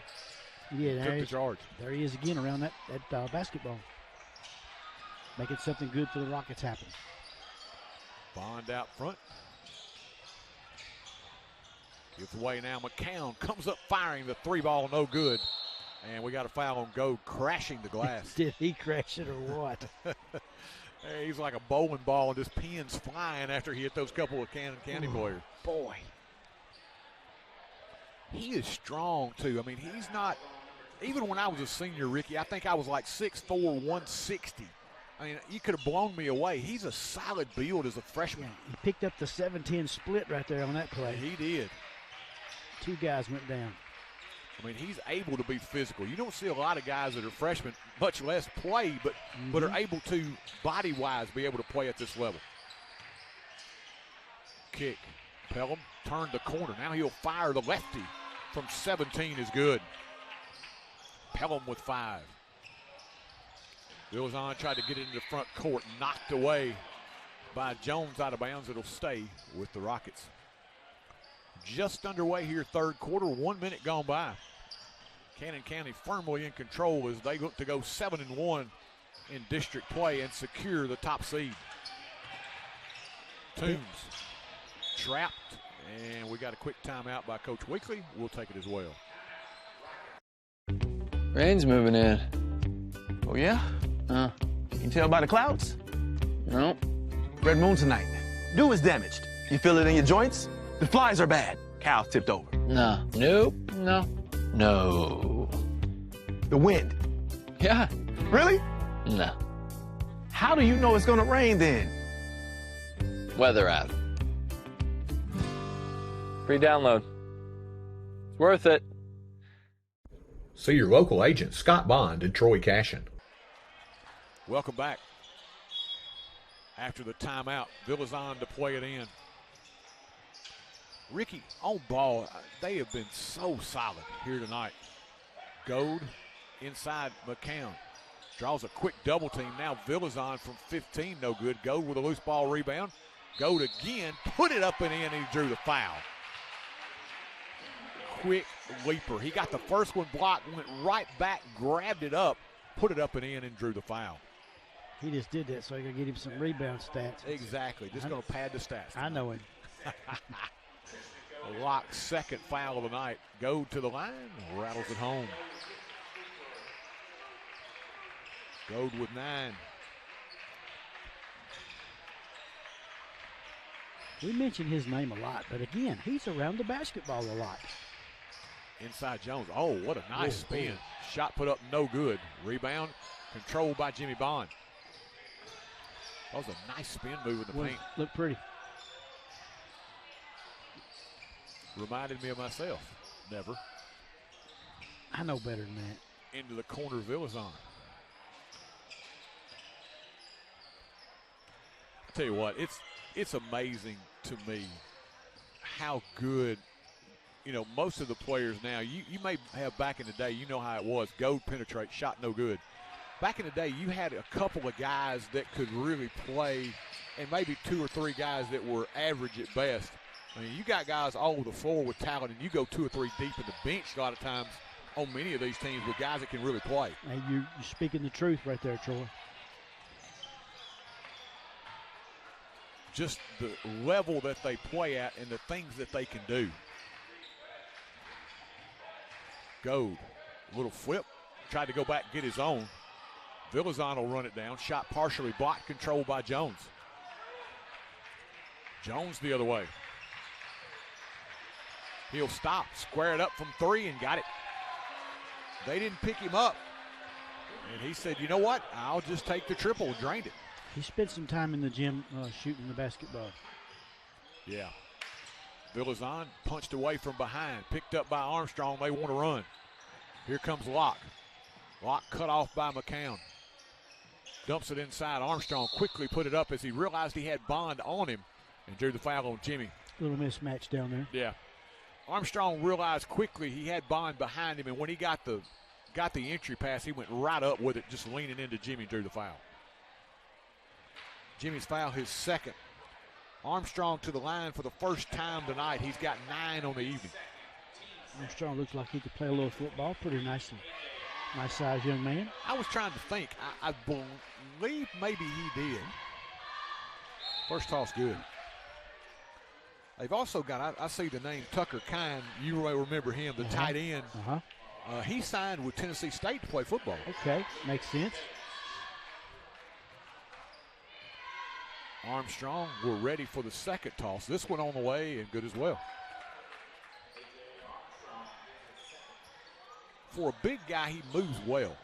He does. He's smooth at the line there. Just no effort, just easy going. 3 ball, good. There we go. That time they broke the pressure, got the open 3 from Toombs, and he drained it. Kelly's first points of the night. 51-23 as we approach this halfway mark here in the third quarter. Kelly needs to take some more shots. Spinning and firing Winters, too strong, rebound to Locke. Back out front, Armstrong, he'll fire from 3, no good. Rebound Goad. Tristan, behind the back, leaves it now with Bond. Jimmy down the lane, turns the corner, puts it up and in. Jimmy Bond, what a nice move by him. And now with a steal.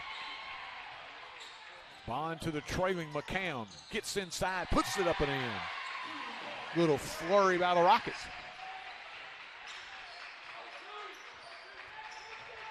Nice job by Bond.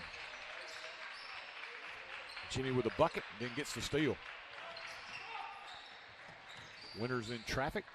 Moves it now up top. Penetration inside. Phillips off the window and in. Lucas Phillips with a bucket. Quick timeout taken. We'll be back. Apex Bank, being involved in the community is our top priority. The staff in Chapel Hill takes pride in supporting local businesses and students. From delivering Meals on Wheels and donating fish fry proceeds to giving tractor pull time and sponsoring the Rocketeer School Bank, Apex Bank is here for Chapel Hill. Come visit our location at 118 South Horton Parkway. We've got snacks and coffee, and we'd love to talk to you. Or give us a call at 931-246-7105. That's Apex Bank, member FDIC, and an equal housing lender. And welcome back, everybody.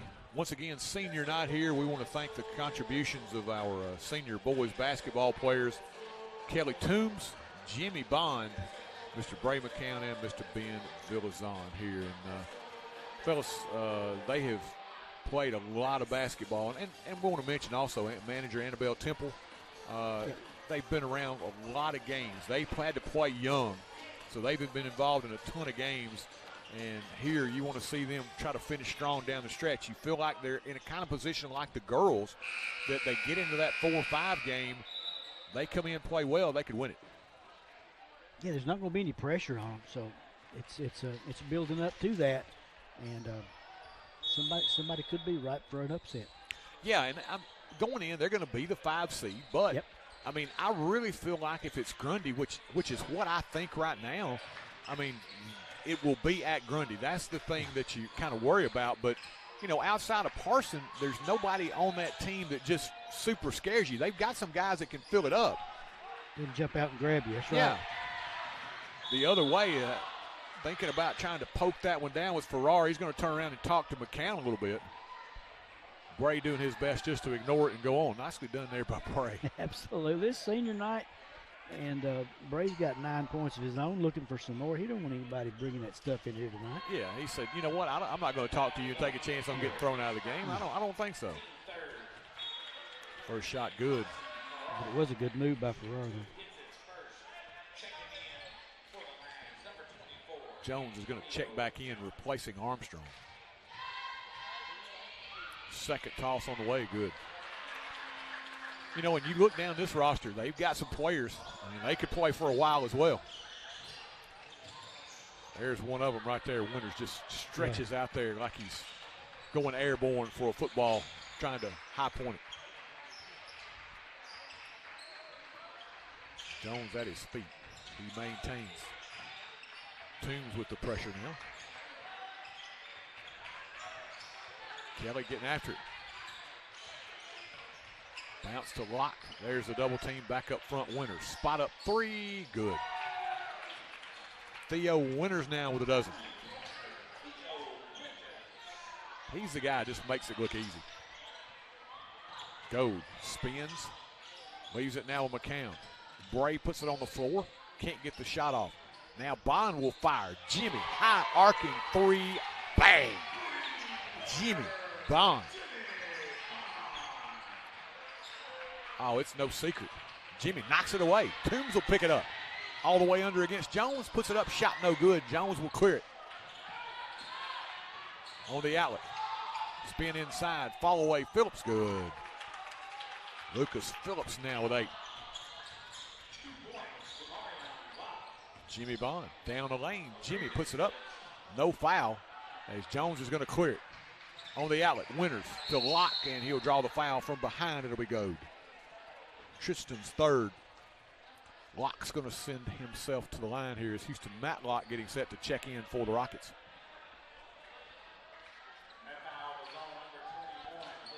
We'll probably know a little bit more about what the district tournament situation may be on Friday night. But I got a feeling we're still going to have to play Friday night to know exactly where we're going to go.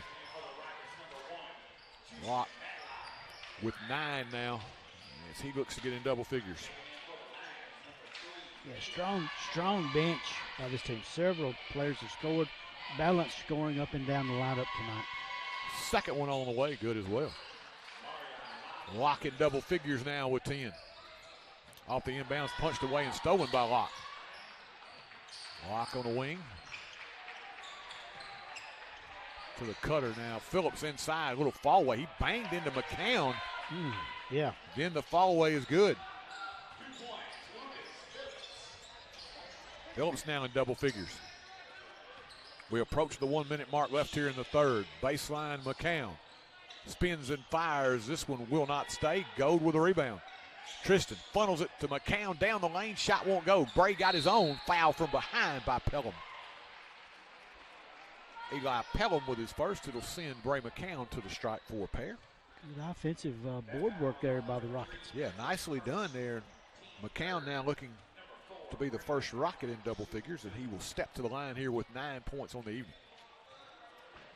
First toss, good.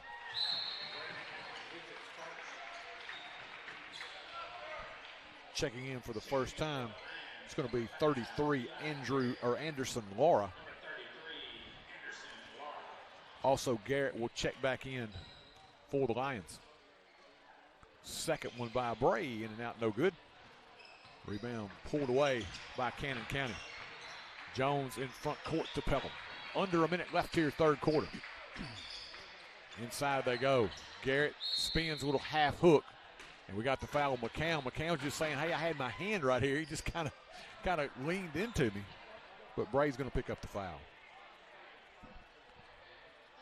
That'll send Eli Garrett to the line. Garrett's first trip to the charity stripe tonight. He's got 4 on the evening.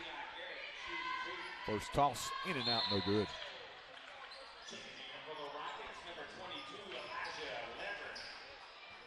Rockets going to the bench here late in the third quarter. Elijah Leverett's going to check in for the first time as Garrett readies. Second toss on the way, good. Garrett 1 of 2, he's got 5. Matlock in front court with it. Houston with the dribble. Goes baseline. In the corner now to Toombs. Back to Houston. Leverett.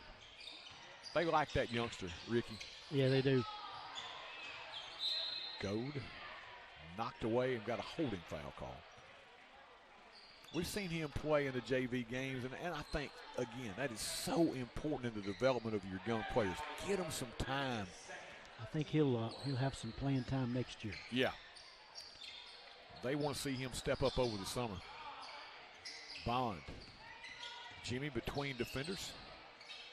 There's going to be a lot of minutes to be had as Bond fires from three, no good. Jones clears it in front court, tipped by Phillips, or check that. That's Farrar into the corner now. Pelham from three, shot no good, rebound to Leverett. He'll clear it to Bond, and that'll do it for your third quarter here from Chapel Hill. With your score, Cannon County 65 and the Rockets 31. Hometown banking is having decisions made by a bank right here in your town, not in another city, county, or even state. It's neighbors and friends who know your name and take time to greet you when you walk in. It's modern technology such as online banking and mobile check deposits, while still being able to talk to a friendly voice for any of your banking needs. Come visit us at 4641 Nashville Highway or call us at 931-364-7888. First Commerce Bank, your first choice in hometown banking. Member FDIC, Equal Housing Lender. Stop in and visit Mac Equipment, your largest Exmark and Cub Cadet dealer in the state of Tennessee. Locally owned and operated in the heart of Chapel Hill at 109 North Horton Parkway, next to Southern Roots Hair Salon. Mac Equipment offers parts, sales, service, and rental. Their factory-certified technicians also service multiple brands of outdoor power equipment, making this a perfect stop for your future equipment repairs. Don't forget to visit our two other locations in Murfreesboro and Lewisburg. That's Mac Equipment. Fourth quarter underway here on senior night. Rockets trailing the 1 seed Cannon County here as we open this fourth quarter. Goad goes baseline. Wraps it to the other line. Toombs back up front. Straight away three by Bond, no good. Tipped, run down by Gold, who will fire three ball in and out. Jones tipped it to himself. Clears it now as we go the other way with Laura. Laura gets it back on the give and go, puts it up. May have gotten partially blocked. Rebound pulled away by McCown. Gold went high for that one. Now Leverett down the lane, and he gets hammered. I like the aggressiveness, though. I was going to say the same thing. That's a bench player coming off the bench that hadn't played a lot this year. Made a pretty good move. Nicely done as he will look to get his name in the scoring column here. Leverett will settle in. The first toss by the lefty, good.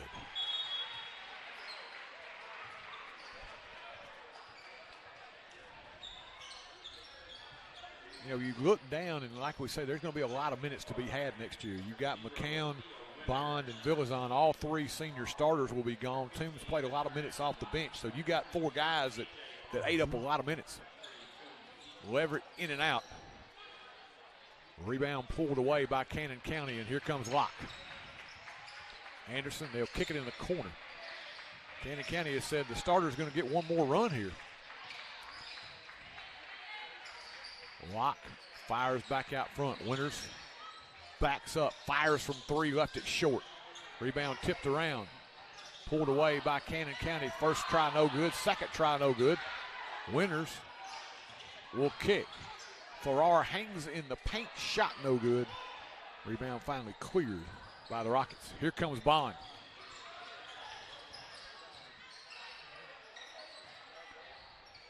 Jimmy, spot up three. This one off the mark. Rebound pulled up, down by Walkup. In transition, the Lions. Farrar will pull the trigger, three ball good. Carson Farrar. Set that one up real nice. They did. Catch and release. He's in double figures now with 10.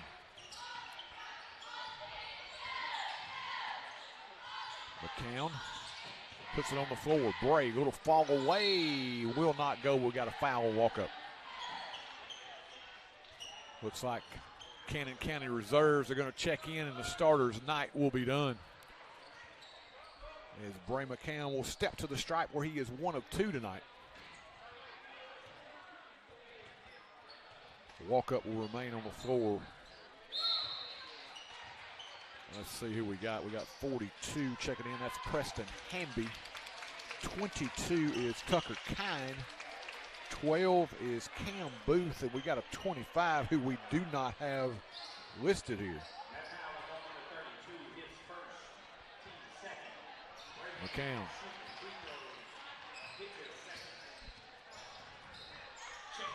Ricky, 1 of 2 there. He made them both. Made them both, okay. Inside shot, no good. Rebound pulled away by Gold.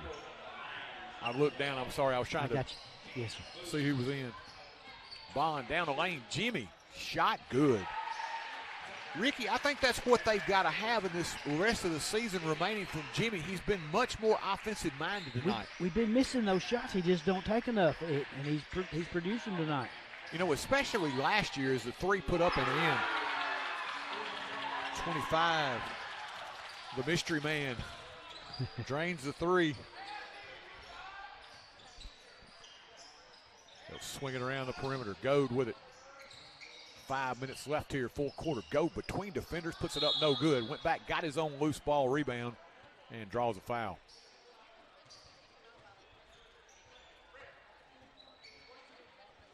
.42, Preston Hamby with the foul.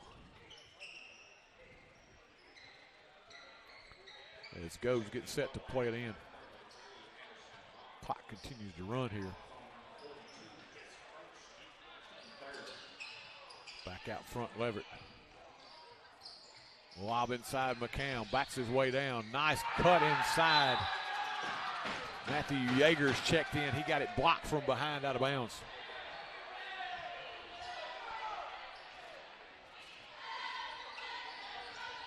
Goad works it inside. Bond hangs in the air and draws the foul. Jimmy Bond. Ricky, Jimmy's got a chance to get into double figures here if he hits the free throw.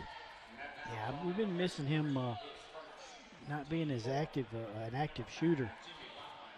Yeah, and he was in previous years much more aggressive. Yeah. He's just kind of focused on his playmaking abilities more this year, but I really think they need him to score some points. We do need him. Our man John Hightower sitting to check in. Gotta love him. Gotta love him. He always comes and talks to us. He does. Bond ready for his second. This one on the way and good. Jimmy 2 for 2. He's got 11. Hightower would make a good salesman. He would. He's going to make a good basketball player before it's over with, I think too. He is. They've got some talent at that younger level that it's going to look a whole lot different next year. They're going to be a little green to start the season, but they've got some guys coming on here. Shot off the baseline, no good. Rebound battle forward, muscle back up and in. That's 32, Zeke Walkup with his first bucket of the night. Leverett kicks it in the corner. Yeager penetrates inside, cut off, and we got to travel. Can he play it in? So, as we said earlier, this is the last district game for the Lions. They will finish at 7-1 and be your regular season district champs. For the Rockets, they will fall to 0-7. They've still got one more chance to get a district win on Friday night as they travel to Cascade. Jump ball situation. It'll stay with the Lions as checking back in is going to be Eli Garrett. Kine's going to check out. They give him just a little run out there. If I'm him, I'm not taking a chance on getting hurt at all. Yeah. Firing from the corner, shot no good. Cannon County clears the board. Laura with it. They go low block, knocked away and stolen by McCown. And we got a reach-in foul from behind on walk-up. And I think this is going to put the Rockets, is that the 4th or 5th? I think that's the 5th team foul. Or is that? Yeah, it is. That's the 5th team foul. We're going to go to the line. McCown will head to the stripe for a pair here. So Bray 3 of 4 from the stripe tonight. He's got a dozen. He'll get a chance to add to his senior night total here. Man, I'm going to tell you, if I was TSU, I would want Kine like as far away from the basketball floor as I could get him. Yeah. If he's not going to be a vital member. Yeah, a cog, yeah. Yeah, you want him. I don't want him even anywhere near 1 of 2 for Bray. Under 2 minutes left here.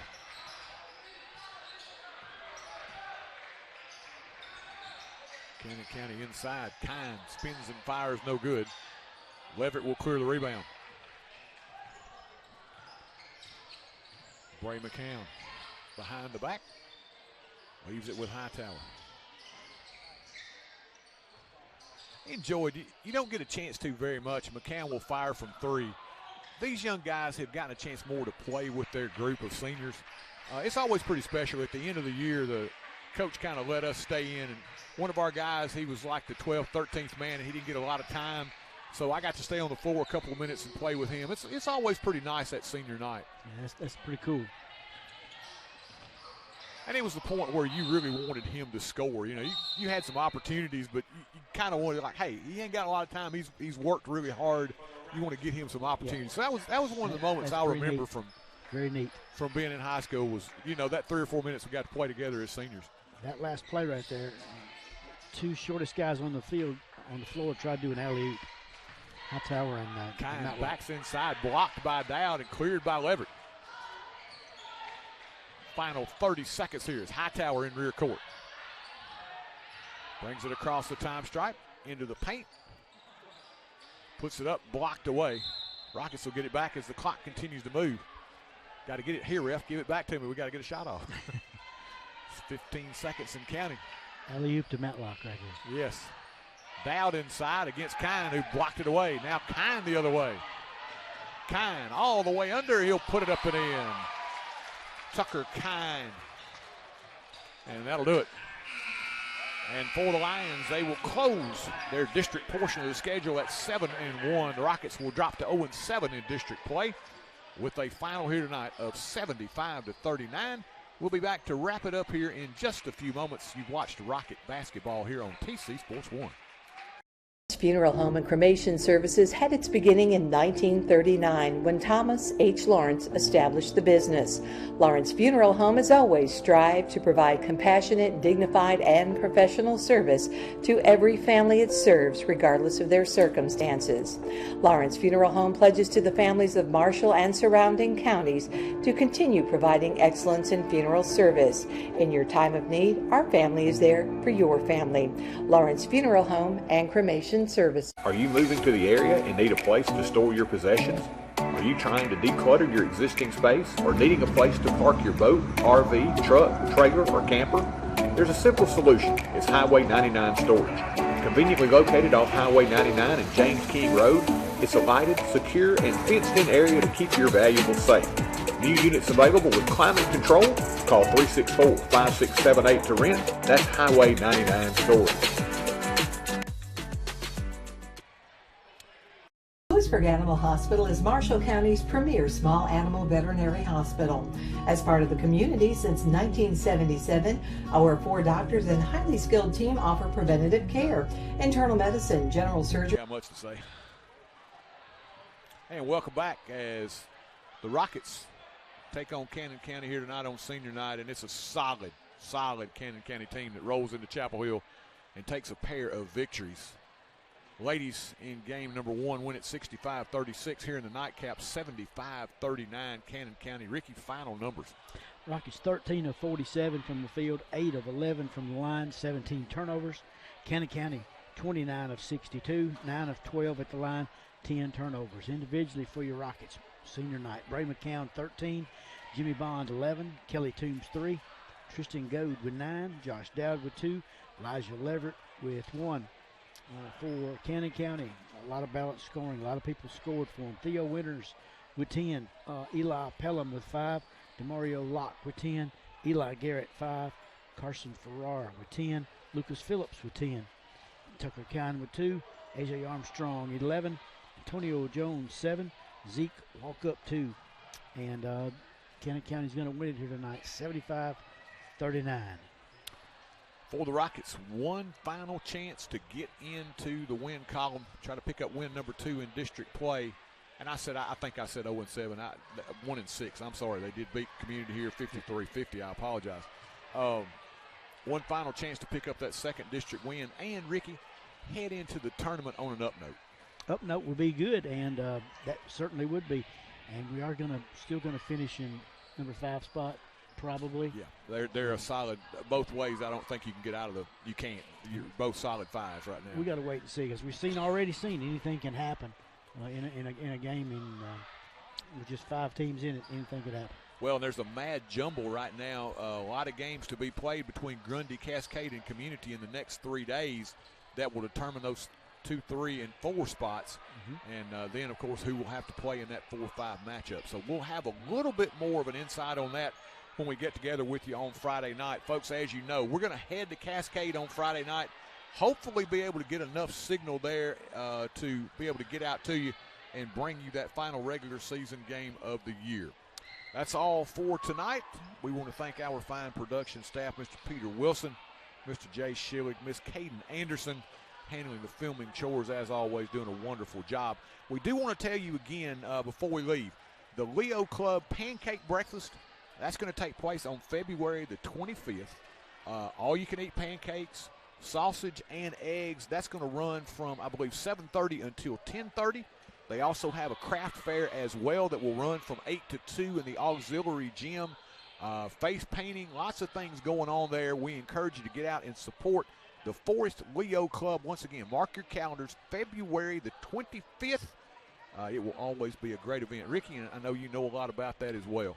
Yeah, the Leo Club does a great job, and Miss Clark, what a great leader she's been for them. And they have a food pantry. They collect food for people who need food. And the money they'll raise at this fundraiser, they'll take a trip to the Tennessee School for the Blind in Nashville, and that's a wonderful trip. Caden, have you been to that before?